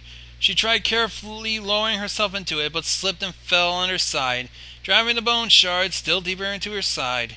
She winced and groaned as she dragged herself to the center of the circle, putting the stumps of her front legs around Silver Spoon in a clumsy hug. "Oh, Spoon," she just managed to say. "The gray filly managed to whisper as she slowly opened an eye. The other pony tried to smile as best she could, but the result was grotesque at best. "Will you be okay? She let us go. I reached you." "Yeah, about that," came Cheerilee's voice as she pulled down yet another lever. "I lied." Both of the fillies looked up as they heard a rumbling noise coming from above. As they saw a familiar clean liquid gush down, they realized they wouldn't get to see anything else ever again. Cheerilee had trouble focusing as she ponderously walked towards the backstage area. Echoes of her session with the two fillies still bounced around her head as she reveled in them. The start of that session had been everything she hoped for, but for the middle it left much to be desired. The ending, however, made up for all that. And how? She didn't know where they'd found the energy or the willpower, but the last screams, the thrashing of their bodies as their flesh melted away, had been so exhilarating. She trembled and shook just remembering it. She attempted to walk in the straight line, but she just couldn't quite pull it off. Analyzing her own feelings, she realized the sensations rushing through her body were not like those she felt during one of the many sexual escapades she'd taken part during her wilder years. A little voice at the back of her conscious mind said she ought to be disturbed by the notion, but the dominant part of her psyche was adamant that it was completely normal. After all, those fillies had done unto her a great injustice, and she was doing the entire community a favor by removing their intoxicating influence from the world. It was natural to feel good about a job well done. It took the mare a few moments to realize she stopped walking, was now leaning heavily against a nearby stage wall for support, and she panted, drops of sweat running down her body. Taking a deep breath, she finally regained composure and took off around the last corner, spreading her from her destination. Almost at once, she spotted the only pony working the backstage area, Snails. The aquamarine mane coat with a gold coat was oblivious to her presence, preoccupied as he was by the task of untangling several ropes from a knot. Seeing him there gave Cheerilee mixed feelings about it all. On one hand, he was probably one of the least disruptive pupils in her class. Sure, he was another moron, at least he had the decency not to interrupt her constantly. On the other hand, his black lack of intelligence gave her an innocent demeanor Cheerilee would love to break, but the play could only be so long. There simply wasn't enough time for her to do the things she really wanted to do. With a sigh, she just shook her head, resigning herself to her original plans for him. It'll be over far too fast for her taste, but at least she found some way of connecting him to the events of the play, even back here.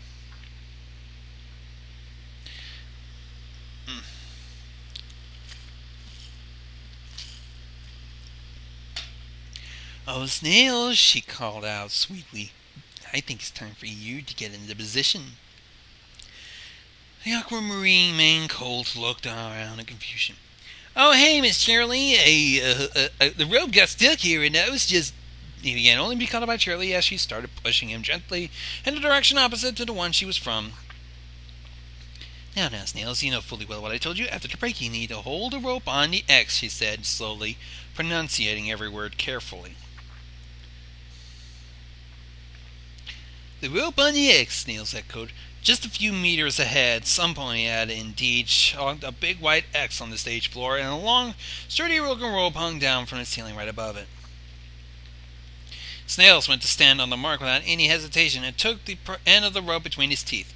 Cheerilee nodded approvingly at him, and his chest swelled up with pride. It almost made Cheerilee feel bad. Almost, but not quite. She put her ear against the thick wall separating the stage from the backstage area, trying to listen on to the scene. She could barely make out two ponies talking to each other, and even though she couldn't understand what they were saying, it did give her a rough idea of the current situation on stage. For the 18th time, she had to chastise herself for drawing out her fun too long, or reveling in the aftermath of it, as she realized she only got here in the nick of time. If she kept this up, she'd mess up sooner or later, and she knew it. Excuse me. She made a mental note to adhere to her schedule more rigorously from there on out, and comforted by the fact that she had gotten almost halfway through the show without any major incident. She closed her eyes as she listened to the vibrations reaching to her through the wall, her imagination creating the scene inside her head. She saw Sweetie Belle and Apple Bloom quarrel about what they should do next. She saw the king shut down every single idea her last remaining night came up with, and she saw her finally fulminating that enough was enough, that she needed a good night's rest to mull it over. She witnessed the king curse the sun for still being so high in the sky, feel her reach for a robe that's disappeared somewhere in the darkness above the stage, watching her pull it down with all her might. And then the sun fell from the sky. As it descended, the technician pony in a box above the tribunes doused most of the lights, and the orchestra started playing loudly as the king's lament began. Cheerilee threw her eyes open, and as soon as she heard the first notes, her gaze shooting up instantly. The world seemed to slow down to a crawl as the mare saw a huge spotlight, the sun, come crashing down from the ceiling exactly above the X she had painted. The golden-coated colt had spotted it as well, and he tugged on the rope in his mouth desperately, wondering why it didn't work this time, why it didn't allow him to gently let the spotlight down like it had before. His only conscious thought concerned not letting his teacher and every pony else down during those critical moments, and so he kept trying the rope, but it wouldn't budge, and the spotlight did not show down. And then moments before the impact, both Cheerilee and Snails lowered their gaze and looked at each other in the eye. Cheerilee mouthed the words goodbye and broke into a smile, but the actual words itself were lost in the rush of the music. Snails just stared at her in confusion. Why was she smiling? Why was she standing there? Why wasn't she... Wham! The spotlight crashed down onto the coal, small pieces of glass shattering over the floor, then flying off into the air as the music hit a crescendo. The Cheerilee looked like a slow-motion explosion of tiny, shiny crystals erupted around the younger pony, temporarily hiding him from her eyes. The combination of the orchestra music and the sudden cloud of tiny glass splinters was simply too much for Cheerilee's romantic soul to bear, and she shed a single tear at the beauty of it all. The world finally kicked back into its usual gear as the tiny pieces of glass clattered onto the floor and the orchestra stopped playing. Finally, she could admire the fruits of her labor in the form of Snail's broken body lying underneath the huge spotlight, most of it having been crushed from the middle down. Even his upper torso had hundreds of tiny cuts and lacerations, even though it didn't get directly hit by the falling object. His normally good coat was soaked in red in many places already. Cheerilee took a few steps forward to admire the way a small pool of blood flowed between the many fragments of glass on the floor, the wannabe crystals themselves crunching noisily under her hooves. As she got closer to the spotlight, she started noticing the smell of burned flesh impregnating the air, and the air itself seemed to get warmer with every step she took. She walked around the other side of the spotlight and realized why. The bear had known the spotlights got very hot, of course, but he didn't expect the thing to retain the heat quite thus long. Snail's entire backside was covered in blisters, seamed flesh, smoldering fur, and she noticed it was still spreading. With a high-pitched hissing sound, a patch of fur on Snail's back suddenly ignited, a small flame dancing around playfully on the pony's back. She looked at it with fascination, but did not dare get any closer. She was already uncomfortably warm where she was standing, a meter or two away. The teacher pony gasped in shock as Snail's groaned and slowly opened an eye, looking around shakily, clear and still dazed. "Miss Cheerilee, I can't feel my legs. What smells?" he said as he craned his neck around to look over his shoulder. He made saw a small but growing flame, and even though he was smart enough to link to the horrid smell, that was very... "Fire! Fire, Miss Cheerilee! Fire!" he yelled as he tried to claw away, thrashing his upper body around wildly in an effort to get loose. Because he was trapped underneath the spotlight and with his hind legs out of order, the situation was hopeless from the outset. All he did was erratic movements was fan the flames on him even more. In a matter of seconds, various little flames were dancing around his body, and he screamed as their hot tongues licked his tender flesh. More blisters and boils appeared around the fires as they consumed everything within reach. The flames grew and grew, pulling more and more of his body into their deadly embrace, eager to feast now that they have set loose upon him. "Yeah!" the gold pony cried out as the ember tendrils quickly spread over to his face, his vision immediately taken up almost entirely by the voracious flames. The pain was excruciating, as if thousands of little critters were gnarling on him with hungering teeth, and all water was being drawn from his body at the same time. Cheerilee watched on at all as the spectacle unfolded before her eyes. She hadn't expected so at this stage of her plan, but there it was. It was breathtaking. She noted how several fires were already burning out, leaving his body charred black, cracks and fissures appearing in his dried-out flesh as Snails desperately thrashed about. He started hitting himself in the face with his hooves, trying his best to put out the flames burning there. Every hit left deep imprints on his weakened, boiling meat, but the flames would not be conquered. At most, they retreated for a single second, only to come back with a vengeance.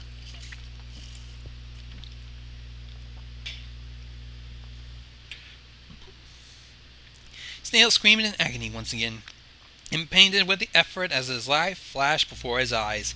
Loss of blood competing with the fire to see which one of them could kill him first. In the end, the fire won out as superheated air invaded the colt's lungs, singeing him on the inside as a scream suddenly stopped. He wheezed for air, every breath he attempted to take, like 1,000 daggers forced down his throat. His vision started to get blurry, and black spots sprung up everywhere. Suddenly, by chance, the flames moved away for a moment. He could barely make out Cheerilee just standing there, watching, and... was she... laughing?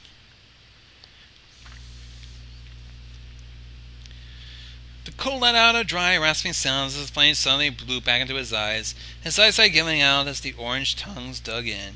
If he had any strength, he might have screamed at the moment his eyes popped and melted away. flames immediately claiming us now empty eye sockets for themselves and licking the outside of his skull, but he was already too far gone. Cheerilee coughed and sneezed a few times. The smell had gotten too much, even for her taste. But she continued watching as the lifeless husk formerly known as snails burned out. A little voice at the back of her head asked her if she ought to find some water, in case anything else caught on fire, but she was too mesmerized by the flame to care at this point. She finally snapped out of her fascination when the last of the flames died, leaving only a blackened form roughly reminiscent of a pony in its wake. Pain hit her like a truck when she realized what she had done. She drifted from her schedule mere moments after she promised herself not to do just that. She mentally hit herself over the head as she racked her brain trying to remember what she was supposed to do. Instead of staring at the pretty little fire, and the answer calmed her down quite a bit, she only had to skip leaving Sniff's costume for the final scene, which is different from the one he had been wearing so far, and the right place for him. She shrugged. He probably could find himself this one time. He knew where she had kept it. It wouldn't be a problem. She laughed softly as she went down some stairs to get beneath the stage and then head for the prom's corner. One moment there, she thought she really messed up, but there was only 3 left to go now, and she was still firmly in control. Nothing would go wrong tonight. Nothing at all.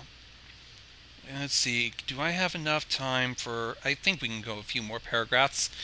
Let's see.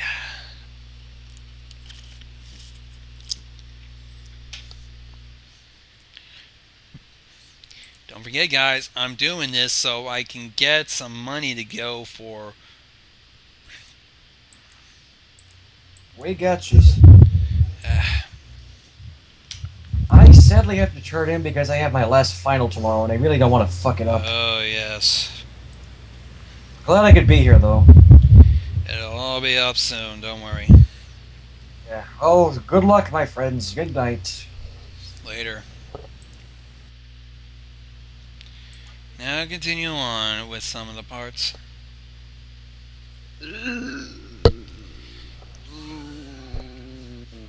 It's gross.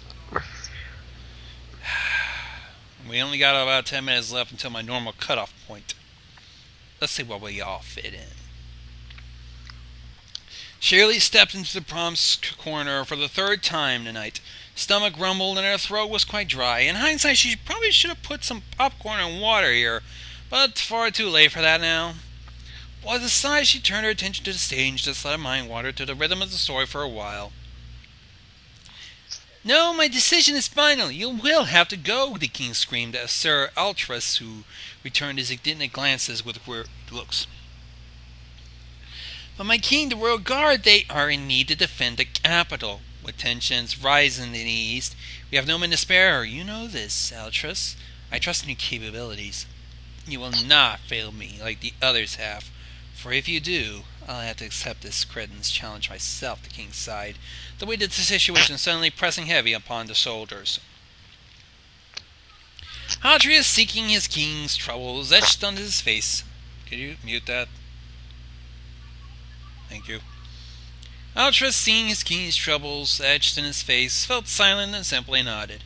Without a further word, the knight turned around and walked away, leaving the confines of the royal court to head down Reginald's part of the stage. The 2 fillies played their parts so well, it was easy to forget that they were playing at all, even for Cheerilee.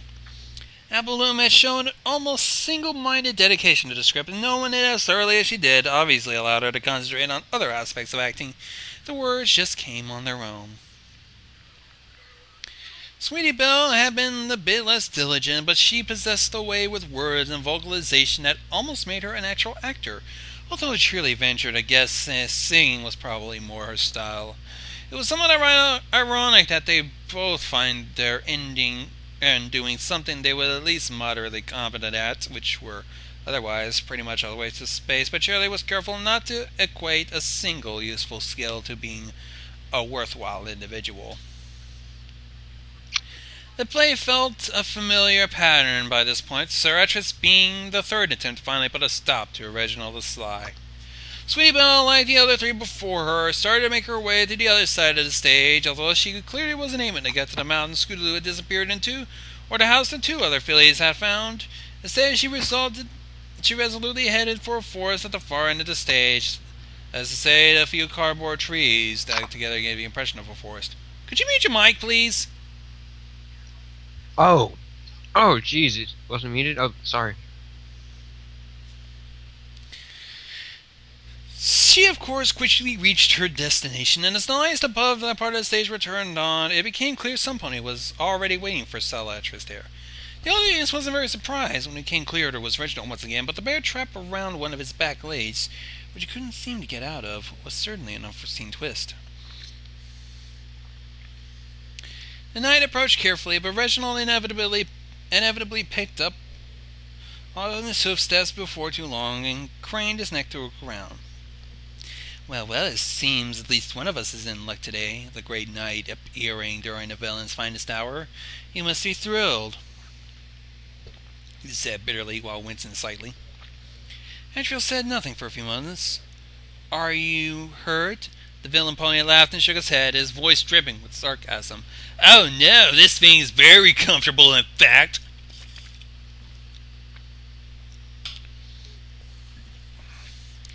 I'll get you out, the knight responded as he stepped forward, but if you make one strange move.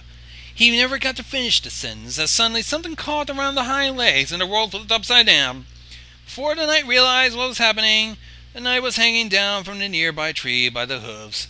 Cheerilee knew the rope was connected to the ceiling, not the trees, but the audience likely wouldn't think of that. Hey, let me down!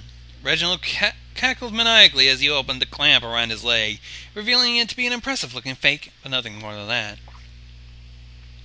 He casually strolled around the captured knight and mockingly gave him a little push, making Sweetie Belle swing around slightly. Ah, dear Sir Atreus, this is not one for skulking about, are we? You have to be quite good not to be spotted by me, anyway. And your legendary kindness, who knew it'd get you into the position you are in now? Excuse me? He laughed again, giving the knight another push to keep swinging. If you knew what's good for you, Reginald, you'd come with me. The king is fed up, and whatever his next move may be, you'll probably not like it if you stick around here, Atreus replied, holding up as much dignity as could while upside down and swinging around. I've heard the same tale spun twice before. I'm quite sick of it by now, so if you don't mind, this'll be goodbye. Say hello to the beasts of the underworld for me. The sly sneered as he pulled one of the ominous present hidden levers behind a tree. The floor opened and the rope was released all at once, sending the fillies screaming down a now open hatch on the floor as the lights faded and Reginald disappeared off the scene. Sweetie Belle saw Floor approach rapidly, and panic coiled around her like snake. Weren't there supposed to be a few mattresses? With a thud, she hit the ground, and she lay there motionlessly. She didn't have time to think about anything for a while. I'm gonna stop right here and save the rest for tomorrow.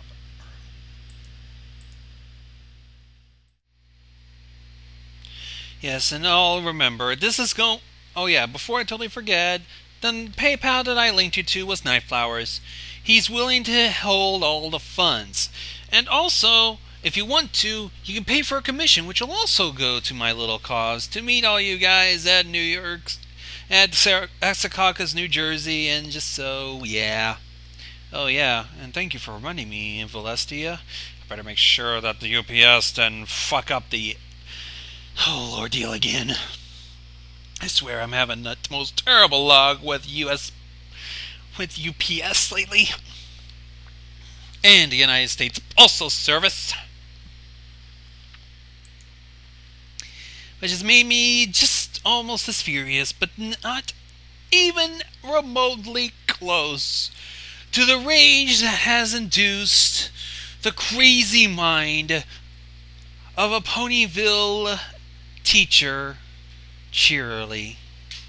Yes, in order to help raise this, I am torturing myself, and probably some of you by accident, to read the Grimdark fanfic Cheerilee's Garden. Where we last left off, sadly, Cheerilee was putting on one spectacular play. Right in front of a full house with all of her students.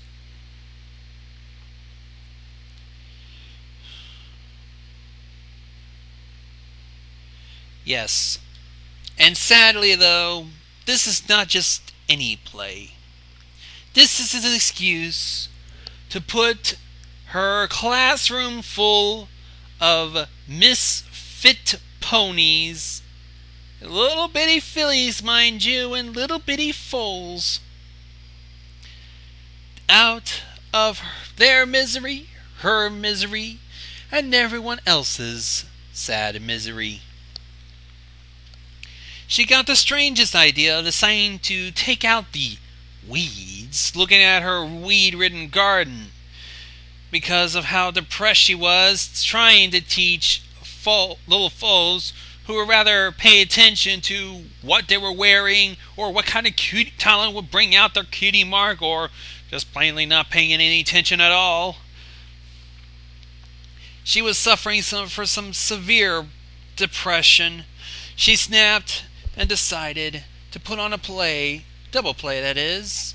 One play is going on the stage in front of thousands, and the other will be of her own amusement, pretty much squishing Scootaloo in Act 1, burning acid on Diamond Tiara, and pricking out some body parts from Silver Spoon in Act 2, and for the third act, she left snails burned underneath the heat of a fallen and paralyzing spotlight.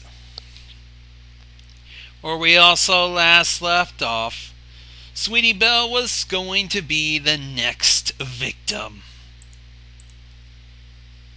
Will she be able to continue this, or will she just go down with the rest of the students? Forever insane.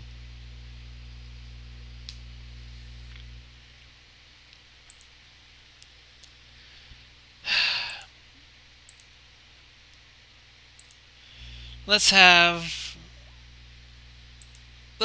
continue on for where we left off right after I bring myself a drink. This is gonna take a while.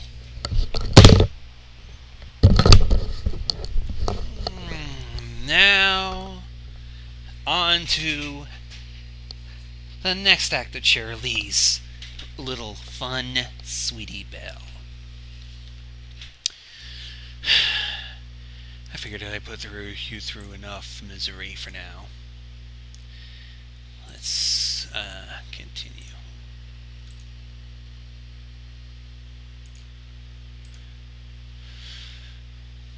When she came to, Sweetie was in a dimly lit room, lying on a table of some description.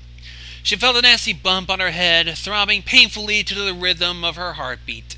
But when she tried to touch it with one of her hooves, she realized the front legs were tied above her head with rope, while her hind legs were bound on the other side. The ropes were basically keeping her stretched out as much as possible, and it was more than a little uncomfortable. It also felt as if the table had a large hole in it, right underneath the middle of her back, but she couldn't for the life of her figure out why. Her first thought was that she had probably hit her head harder than she thought, and this was all hallucination or some sort of dream, but if it was a mighty convincing one at that. She tried to look around the room, but as there was only one single weak lamp right above her, she couldn't see much. Suddenly she imagined seeing something move in the shadows, a shape that broke the monotony of immobile shadows with a deeper kind of darkness. "Is some pony there?" the filly said shakily. Apple and Scootaloo had told her more than a few scary stories during their camping trips, and an unnerving amount of them started off just like this. She sighed in relief as Cheerilee stepped into the little circle of light. Oh, teacher, I hit my head and I don't know where we are, so can you help, please? She begged, nodding her head towards the ropes. Her white skin grew even paler than usual as she realized Cheerilee was carrying a hammer in her mouth. She didn't know why that freaked her out all of a sudden, but there was something in Cheerilee's eyes. Miss, she squeaked weakly. Her only response, Cheerilee's, was to lift one of her hooves, revealing her to be wearing another one of the special work pony's shoes, not like the one she used to hold the chisel. Remember last night? This one had a far smaller hole, and the circle wasn't completely closed off. It was designed to hold nails while still being able to slip the shoe off the nail through the opening once the job was almost done. What are you? Sweetie Belle began, but she cut herself off with a scream as Cheerilee let her actions speak for her, hammering a nail diagonally into the filly's right hoof and through her heel until it got stuck in the wooden table below her. She felt a trickle of warm blood coat the nail and bit her lip as she struggled to keep calm, for she knew simply attempting to pull her hoof away now would cause even more damage and, more importantly, pain. Not that the ropes currently offered her much freedom of movement, but she didn't want to take any risks. With tears in her eyes, she tried pleading with Cheerilee again, completely bewildered by this recent chain of events, her mind racing to figure out what was going on, how she could wake from this nightmare. "But please stop! What have I?" the filly whimpered. But Cheerilee just smiled sweetly, as best as she could, with a hammer between her teeth, as she prepared another nail, this time putting it in place against the filly's other hind hoof. The mare looked at Sweetie Belle in the eyes for a moment, making sure she knew exactly what was coming for her. Sweetie Belle whimpered and swallowed back a new burst of tears before crying out, "No! Help! Sis Rarity! Any pony!" But no pony replied, let alone came to her rescue, as Cheerilee hammered down for the second time, driving the nail through the filly's left hoof and into the table with just a few well-aimed blows. Sweetie Belle squeaked in pain as she tried her best to keep still, the necessity of remaining still weighing down upon her as heavily as the pain itself. She kinda understood the concept behind walking it off a lot better now, as she had given anything to be able to do just that. She saw that Cheerilee ducked down to retrieve another nail, walking around to the other side of the table.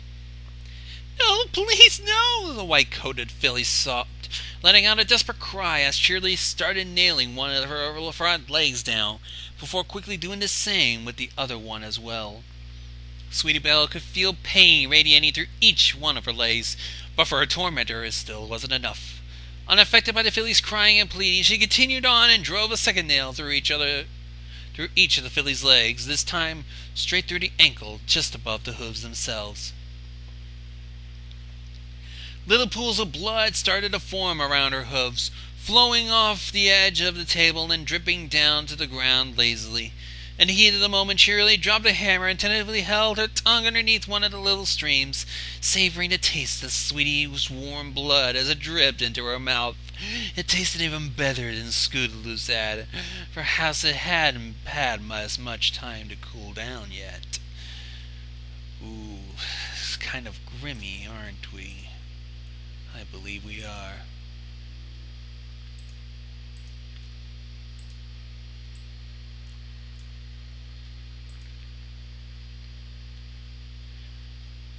The filly was still crying as Cheerilee rummaged about, retrieving one of several matches she stored in the room, struck it against the wall nearby, and bowed her head down to light a fire underneath a metal cylinder that reached up from just above the floor to the table itself, connected to the table in the spot where Sweetie Belle had felt a hole in the wood earlier.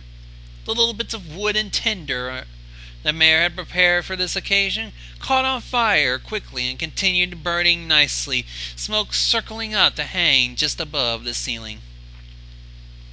Cheerilee looked at it but wasn't worried. The room was badly ventilated, but it was a small fire and she wouldn't need it much longer in any case. A minute or two passed, Cheerilee just mesmerized by the small flames as she waited, thinking of the fun she had with snails earlier.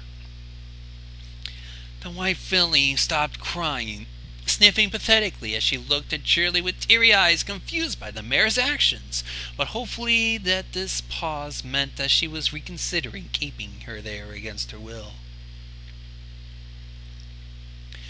"Please, miss, if you let me go, I won't tell any pony, I promise," she managed to say with a trembling lip, but again Cheerilee neglected to respond. Suddenly Sweetie Belle became aware of a panicked squeaking noise coming from somewhere in the room.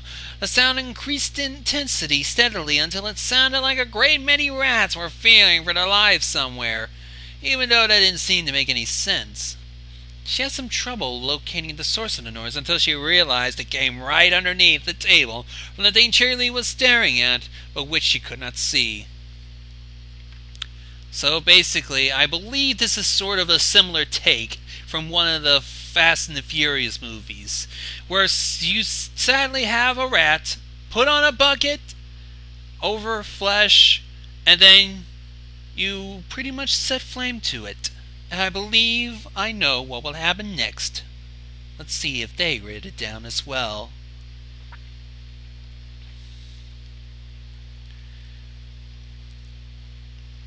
As her teacher stepped closer to the table, she mentally recoiled, but the mare simply leaned in and reached underneath the table itself, grabbing a hold of a metal plate at the top of the cylinder with her teeth and pulling it out, removing the last barrier between the cylinder and the hole underneath Sweetie Belle. In doing so, the squeaking quickly escalated to unprecedented levels, but still Sweetie Belle couldn't make head or tail of it. What did rats have to do with a metal? Suddenly the filly gasped and her eyes grew wide with fear as she felt dozens of little claws snatch at her back as the entrapped rats surged from the overheating cylinder to find a way to escape the flames. Even in their frenzied state, they recognized the difference in hardness between their metal prison and the filly's tender flesh, and they were fully prepared to put some effort into creating a way out of it, even if it meant living to squeak another day. Many mouths and claws worked together as they started to gnaw and tear at the filly's back, her terrified screams of pain not managing to extract any mercy from the swarm of vermin.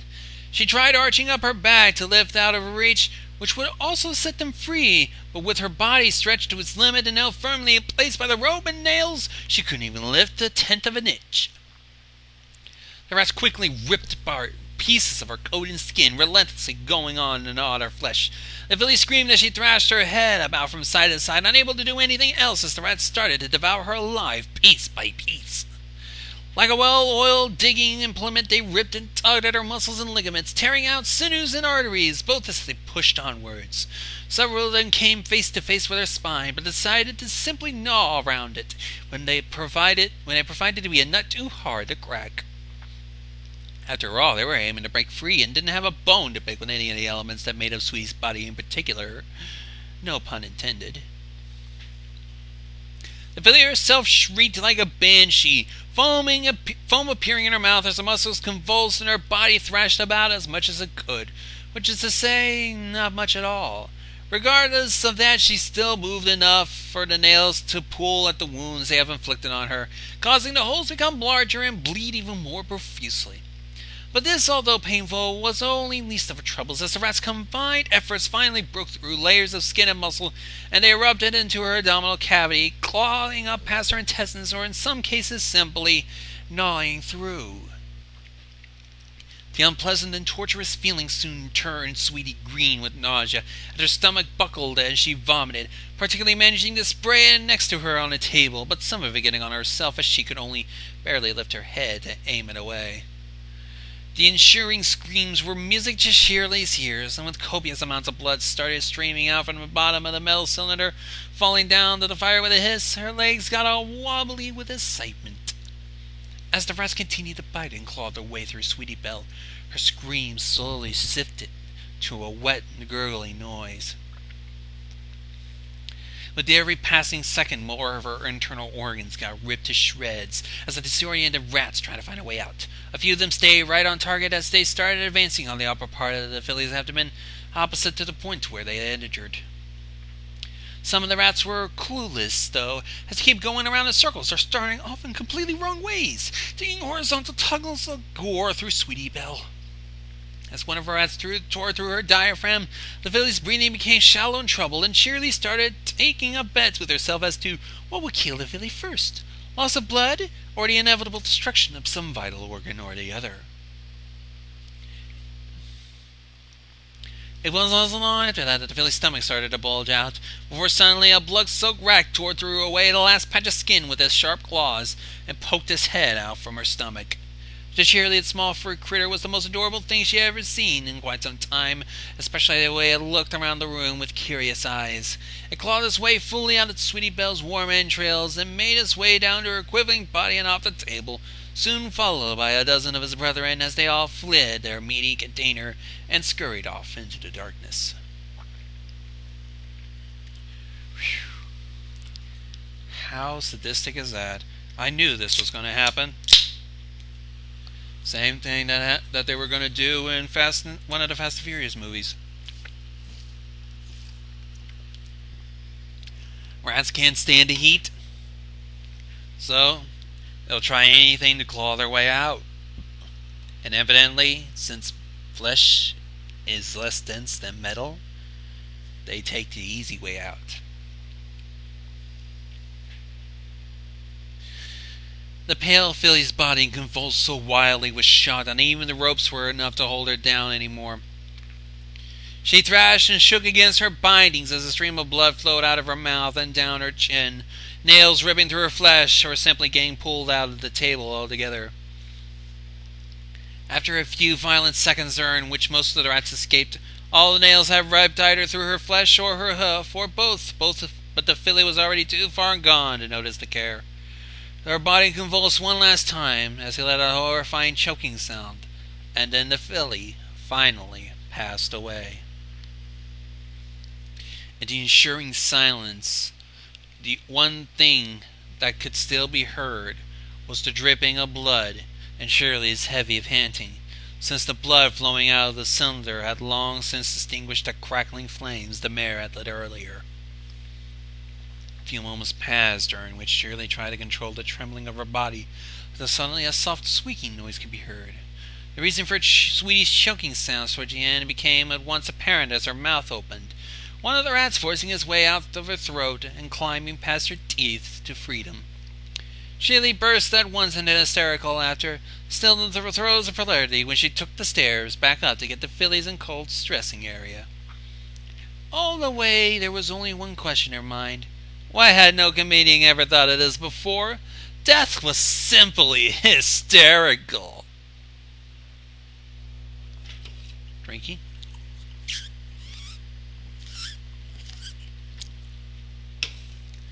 And no violence. Only Cheerilee gets to do the violence. Not you!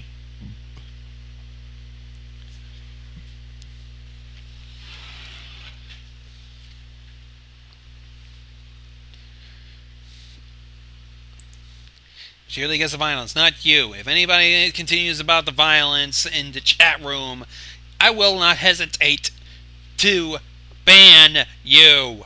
Okay? I don't give two shits what's going on.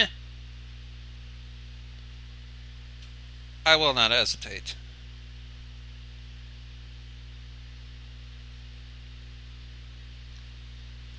So simply put,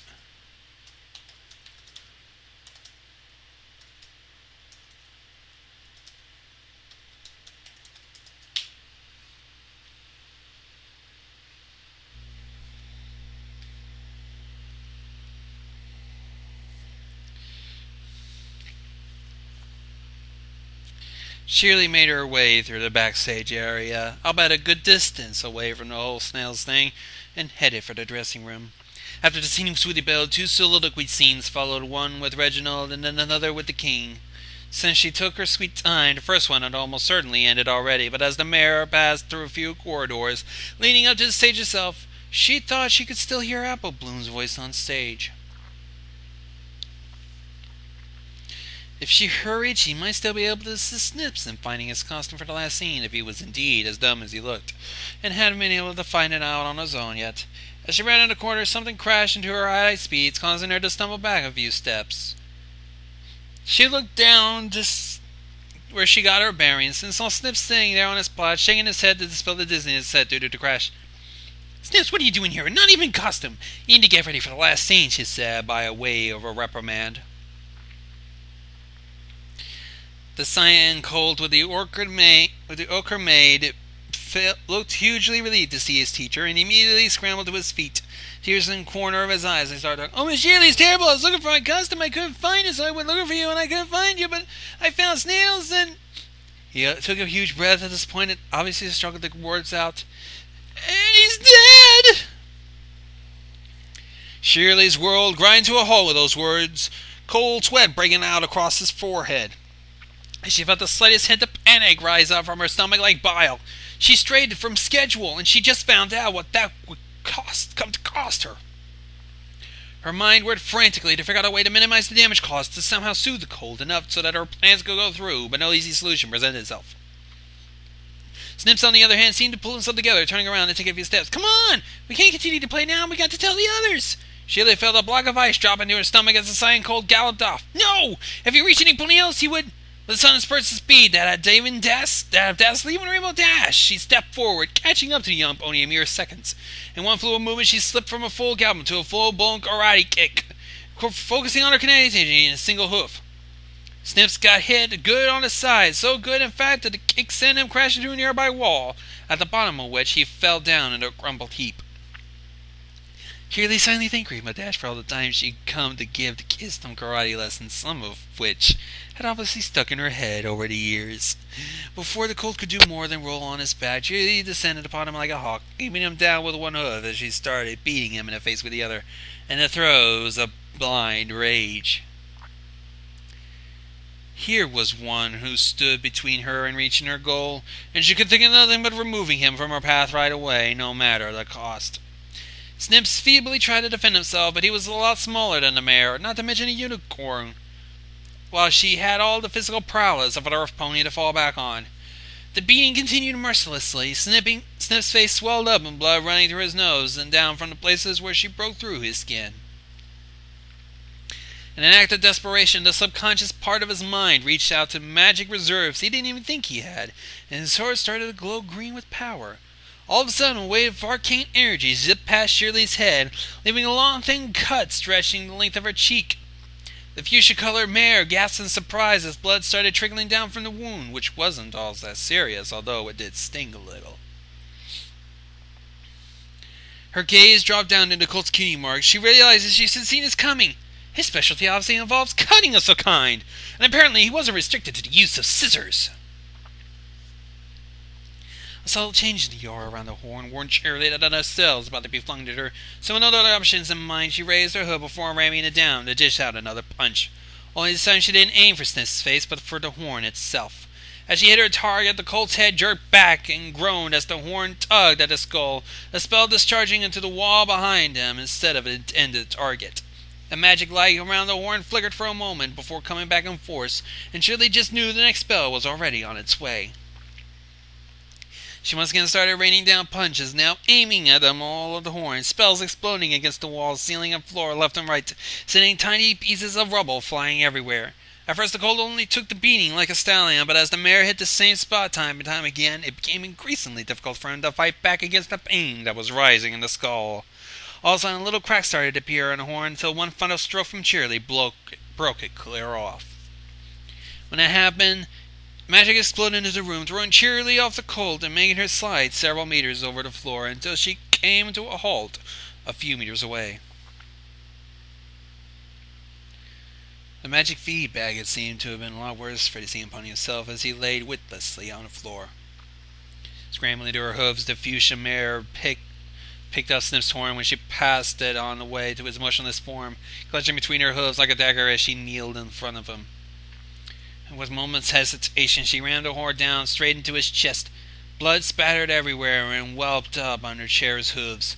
The colt's eyes shot open, and he stared first at his chest and then at her. "Why?" he whispered hoarsely as life fled from his body. Wow, that was a messy kill. Desperate, too.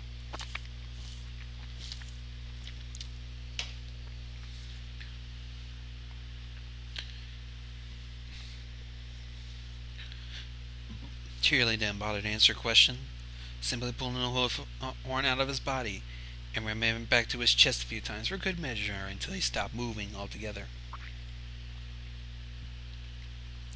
She panted heavily, from actual physical exertion this time, as she rolled off of Snip's course, trying to catch her breath as she just lay on the cold floor.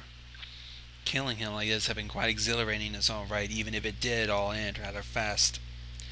She licked over her own cheek, sampling her own blood for the first time, and finding it not altogether unpleasant, even if it did feel a bit strange. She was glad she was able to try this struggle for survival approach at least once, even if her original plan for Apple Bloom and him had been 1,000 times more elegant. The Grizzlies suddenly hit her with sickening force. Her plans for Snips and Apple Bloom. The plan required both of them to maneuver each other to the right places, and even after the next few steps also required interaction. Now that Snips was gone, it couldn't possibly work. And that was the least of her troubles. The place still wanted to go, and Snips was supposed to be in it. The mayor began thinking up countless new plans on the spot, but she rejected all of them out of hand for being too ridiculous, too short-sighted, too dangerous, too risky.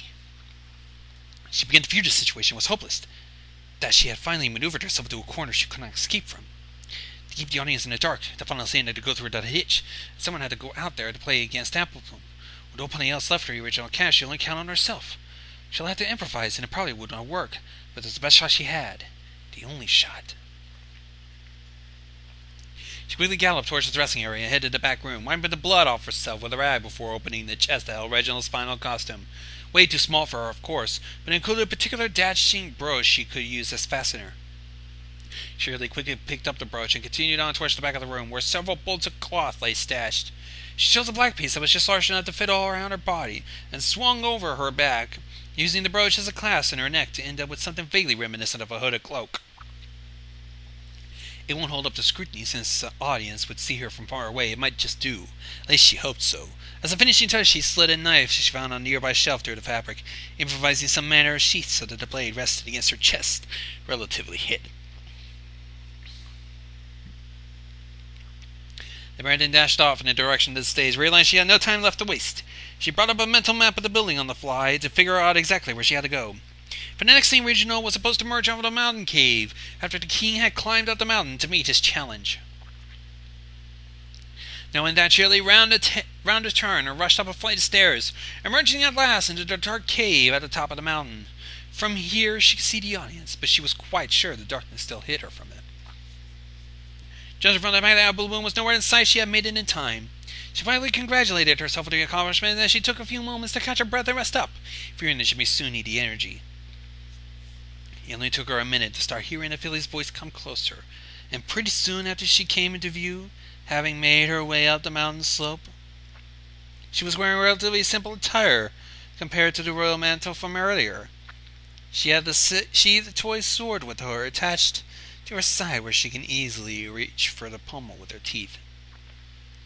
"Reginald, I've come to face your challenge. Come on and fight like a stallion!" King Golden Crown roared, looking around defiantly. Cheerilee took a deep breath and hid her face a bit deeper under the hood, even though she wasn't sure why. It wouldn't fool anyone, or not for very long at least. Swallowing back her fear, she stepped out of the cave and onto the highest point of the stage. The mountain summit was located several meters above the mine. Scootaloo had disappeared from earlier, but it was all placed at the way to the back of the stage. Even for ponies occupying the front rows could see the actors, so they were relatively easy. Cheerilee could hear the crowd talking and whispering to each other as she stepped out from the shadows. They were obviously wondering what the heck she was doing up there on stage. Apple Bloom's herself was even more confused, and she expected to see Snips there. "Cheerilee, why are you..." "I see you have come, O brave king, and I applaud for your bravery. As a token of my respect, I shall face you here in my one true form. Up until now, witchcraft and sorcery have hidden me from your eyes, but no longer. Tonight we fight an honest battle."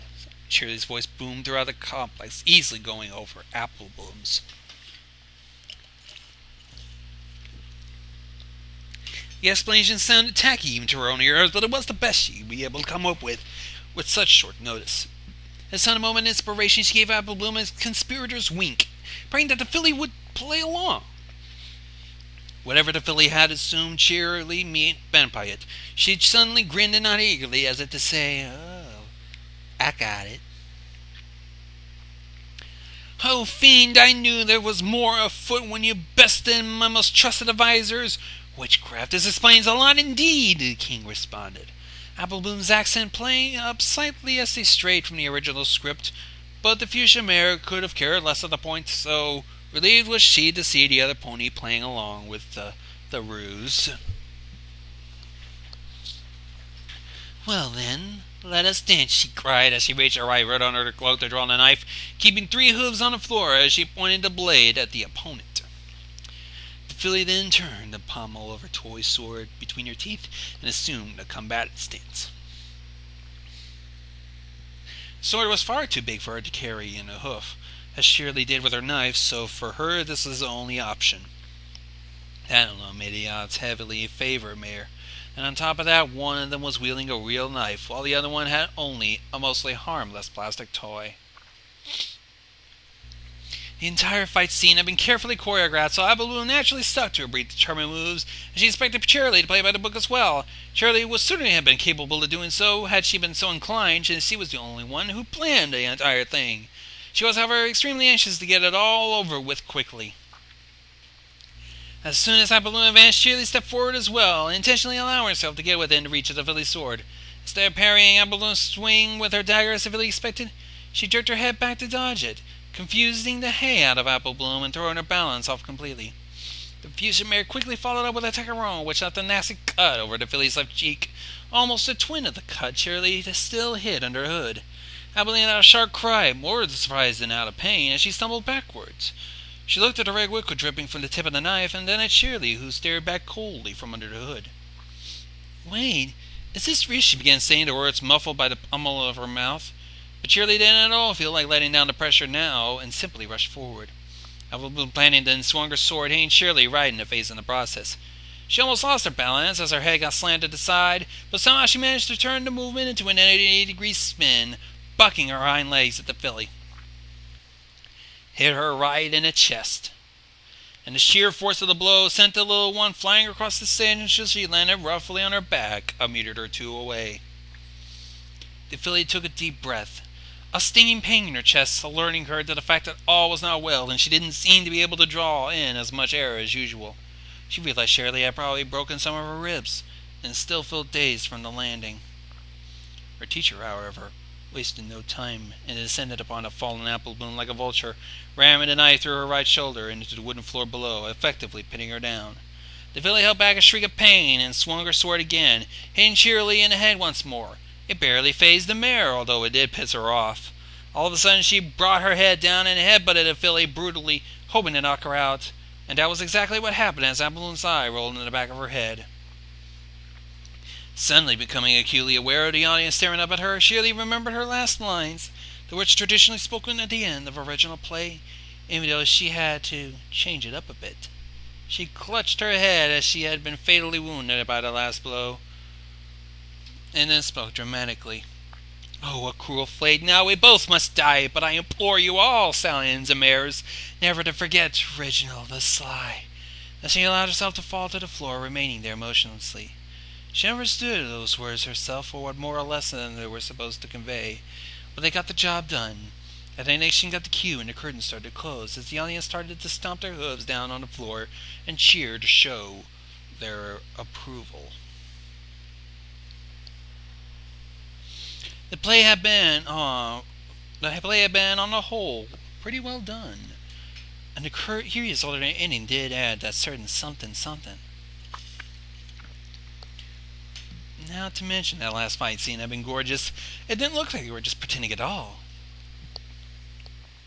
With the really Cheerilee saw the curtain finally closed completely, hiding the stage from the audience sight.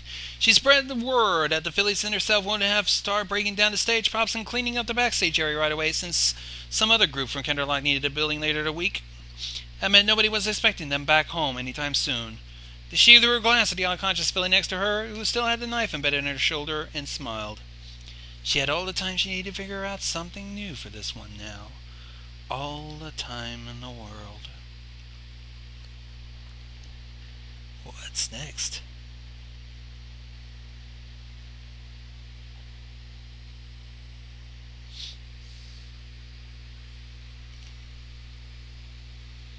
Excuse me. Apple Bloom, in her half-waking state, suddenly felt a cold glass being pressed against her lips. She instantly opened her mouth to drink, quickly swallowing what she believed to be water. It only took a few sips to release even her garages, which... No, sorry. It only took her a few sips to realize, even in her groggy state, that what she was drinking wasn't water at all. For one, it had sort of metallic aftertaste, and for another, small bits and pieces of it sort of resembled. At once she was wide awake, coughing and spitting out the last of the fluid in her mouth. She had been bound to a sort of wooden table with leather straps, and she saw Cheerilee standing next to her, holding a glass filled with lead liquid, grinning wickedly at her. I thought you'd like it. It's good that we did herself, you know. She really poured herself into it, you could say. The mayor cackled maniacally as horror flashed across the filly's great face. Skittle, you, killed her? Oh yes, afraid so. She was first to go, you know. And you're the last, the mayor said, feeling uncharacteristically chatty. The filly turned pale. You killed all of them? No, goodness, no. I didn't kill Snails, that was all you. The way you made that spotlight or sun, if you wish, fall down on him. Glorious. Tears filled Apple Bloom's eyes as the realization hit her that all her friends were gone, and that her fate wasn't likely to be any different. Well, why? She managed to let out as Cheerilee picked up a knife and held it to the light appraisingly. Why? Because all you deserve it. Each and every one of you is a blight upon this land, a weed in my garden. It is time to end it, the mayor said coldly, as she positioned herself at the end of the table near the filly's hind legs. So shall we? Slowly and carefully, the mayor made a decision above the filly's hoof, cutting nearly around the circumference of the leg. Apple Bloom tried to squirm, but the leather straps effectively held her in place as they dug into her skin. She slipped a knife under her skin, carefully cutting the skin loose from the filly's flesh. The pain this caused was immense, but the filly clenched her teeth and refused to acknowledge it. Every bit as stubborn as her sister was, not one to give Cheerilee the pleasure of hearing her scream. Cheerilee obviously thought she'd cut enough for now. She took hold of the flap of skin she cut loose with her teeth. Slowly she pulled up the filly's legs, ripping more skin off she went, flaying the filly alive. Despite her brave effort, this was simply too much for any pony to endure quietly, and Apple Bloom's scream rang out through the entire empty complex. Cheerilee continued making new incisions every time she accidentally tore the skin completely off, and then continued the flaying from there. Pretty soon half of the filly's leg was a bloody heap of bare flesh, every little twitch going through the exposed muscles, an agonizing experience, blood dripping everywhere. But still Cheerilee showed no sign of excuse me.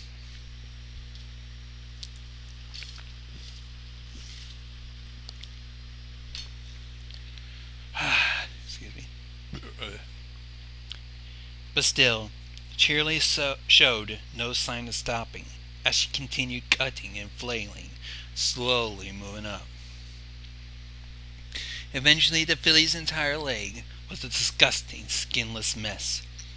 Cheerilee sadistically breathed out on it for a while, making Apple Bloom shiver in pain.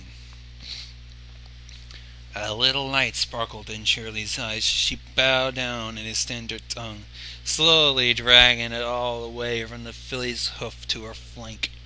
For a moment, the mare thought the screams that followed would deafen her permanently, before she pulled her tongue back into her mouth and savored the taste.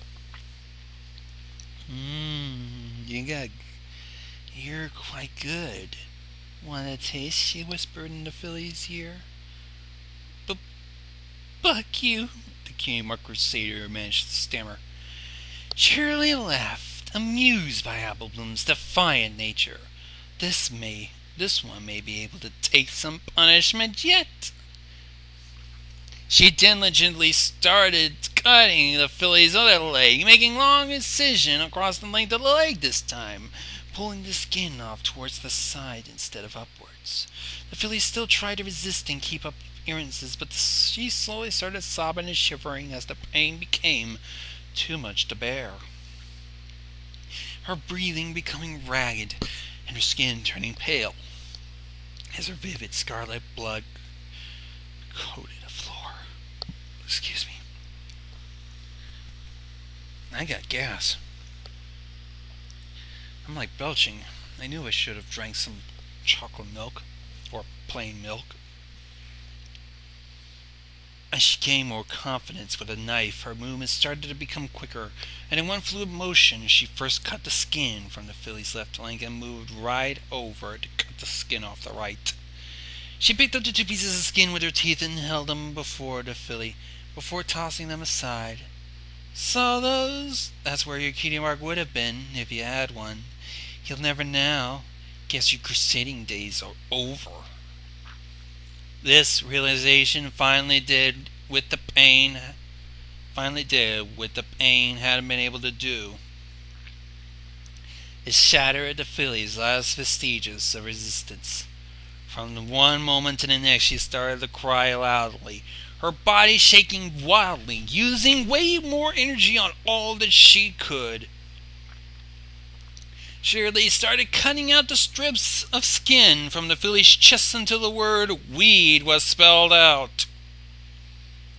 By now the filly had lost enough blood and wasted enough energy that her responses started becoming sluggish, ruining some of Cheerilee's fun. She tried poking the knife to a few pressure points, but her reaction was so underwhelming that Cheerilee shrugged and decided to call it quits. She undid the leather straps and pulled a tub out from under the table, the exact same one she squeezed Scootaloo out into earlier. And Scootaloo was still there. Now one had simply waited until Apple Moon bled out. The mare pulled her off the table by her hair, dropping her straight into the tub. The blood and pieces of gore suddenly surrounded her, stung on her bare flesh, and she let out a soft hiss. As Apple Bloom took the scent of the blood and saw an eye drifted slowly, she suddenly realized just what she had been dropped in. This notion seemed to renew her strength as she scrambled to get out of the tub, but Cher would have none of it. She grabbed the filly by the hair with a hoof and forced her down into the pool of blood, keeping mouth and nostrils underneath. The filly screamed, swallowing mouthfuls of Scootaloo in the process. She thrashed her legs about wildly, splattering the contents of the tub everywhere. Air bubbled up from her mouth, but Cheerilee kept her there firm and ecstatic to see the filly's struggle die down slowly. As Appleblossom started to burn more, she involuntarily tried to breathe anyway, filled her lungs with blood and gore. After her last electric twitch of one of her legs, Appleblossom remained motionless. The fuchsia-colored mare waited a few more seconds before finally releasing the filly.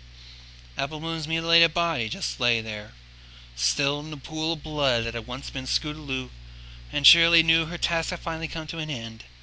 All that's left was simply cleanup.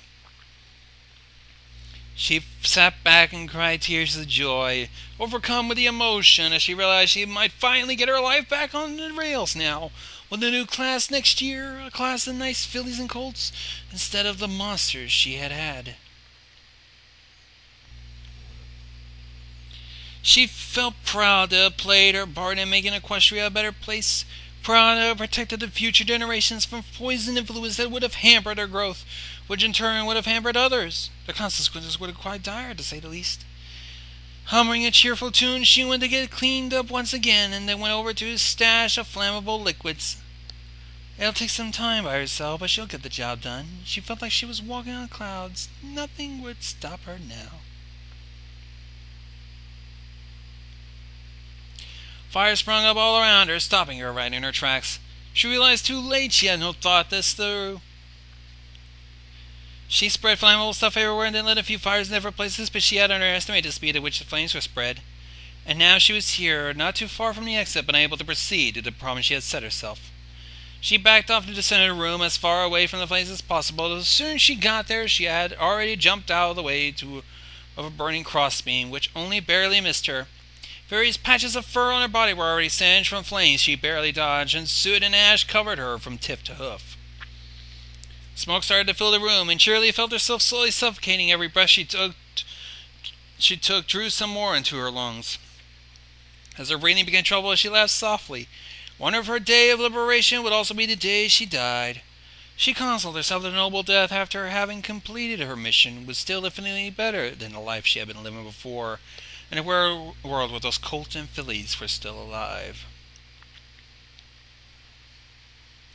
Just as she started to think the situation was hopeless, a burst of purple light exploded from the exit ahead, wood splattering in an explosion. Surprisingly, the blast seemed to have sucked the life out of most of the flames between her and the exit, so summoning the last of her strength, Cheerilee made a beeline for the exit. As she got closer, she could hear voices talking to each other urgently, worry thick in her voice. "Do it again, try do it! It took a lot out of me, but I don't think it's the best way to..." Cheerilee burst out of the burning building, smoke trailing behind her as she collapsed on the grass just outside the theater complex. Immediately, several ponies rushed forward to help her, and she saw Twilight Sparkle, Rainbow Dash, Pinkie Pie, Applejack, Rarity, and Fluttershy standing around her, with concerned looks in their eyes. "Okay, where are the children? I teleported us all here as soon as we saw smoke," Twilight said, the other five nodding.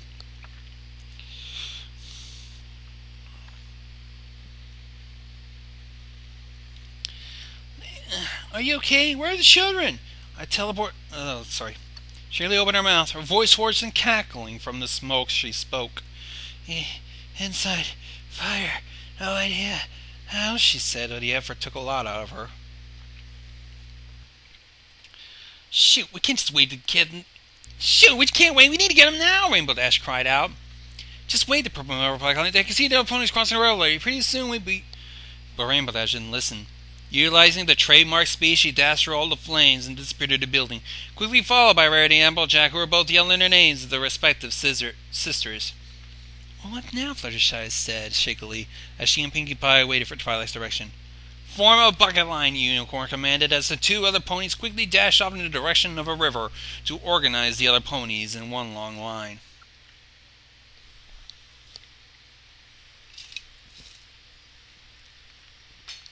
As the first buckets got passed to the front, thrown on the fire, both Cheerilee and Twilight could see the effort was in vain. The wire didn't seem to make any difference, as the bucket after bucket was thrown on the flames, yet they kept getting bigger and hotter. From where she lay on the ground, Cheerilee suspected any evidence against her might have already been long lost, but she wasn't willing to take the bet. Suddenly the purple pony seemed to get fed up with waiting and worrying about her friends, and an idea came to her. She called upon her magic reserves, straining herself to the maximum as her horn began to glow more and more. Ponies watched in awe as a purple trail of light spread up between the river and the theater, and the river started to alter her course. In a matter of seconds, a wall of water suddenly rushed forward at the theater walls, crushing everything in its path. Cheerilee was hit by a rush of panic, despite being enough to put out the fire. She shouldn't have worried. Although the unleashed fury of the river didn't impede to an end of the flames, it also washed away the weakened theater building itself, smashing it against the ground. As Twilight, exhausted, stopped applying her magic might into it, the water of the river started to recede, dragging a rod of rubble and the like with it. Twilight looked around the disaster area fearfully for a few moments, but breathed a sigh of relief as her three friends climbed in between the rubble, battered, bruised, and a little singed. But the fillies and colts they'd been looking for were nowhere in sight. Twilight threw a few questioning glances at her friends, but they all shook their heads as tears filled their eyes. Nobody had managed to find any of them in the inferno. As the reality of the situation hit them, their emotions got the best of them as they let go of their tears. They were quickly joined by the weakened Cheerilee, who shed tears of pure relief. Well, I guess Cheerilee got away with it.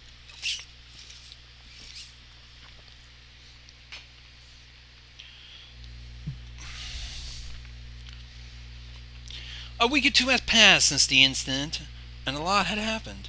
Several investigations have looked into the cause of the fire, but the fire itself and the water that followed had destroyed anything that could give the investigators even the slightest clue.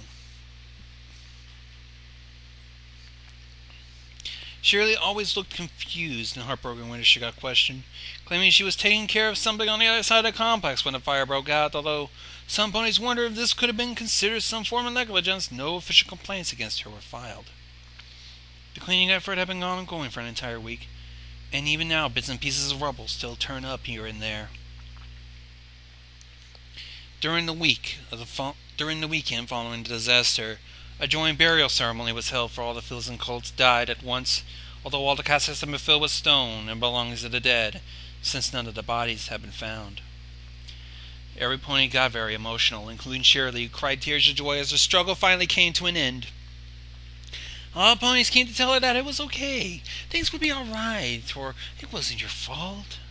Cheerilee constantly had to take care not to accidentally respond to these in the wrong way, so she was quite relieved when it was finally over.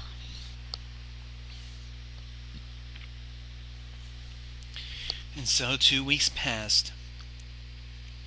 Cheerilee grunted and moaned, sweating profusely in the warmth of the sun. It had taken her a lot of effort, and she'd certainly be sore in the morning. But she didn't care. She'd finally done it. She took a few steps back to admire her work and marveled at the perfect state her garden was once again in. There and then she made a solemn vow, a sacred pact with herself. I, Cheerilee, will never let any weeds take over my garden ever again. The end. That was Cheerilee's garden.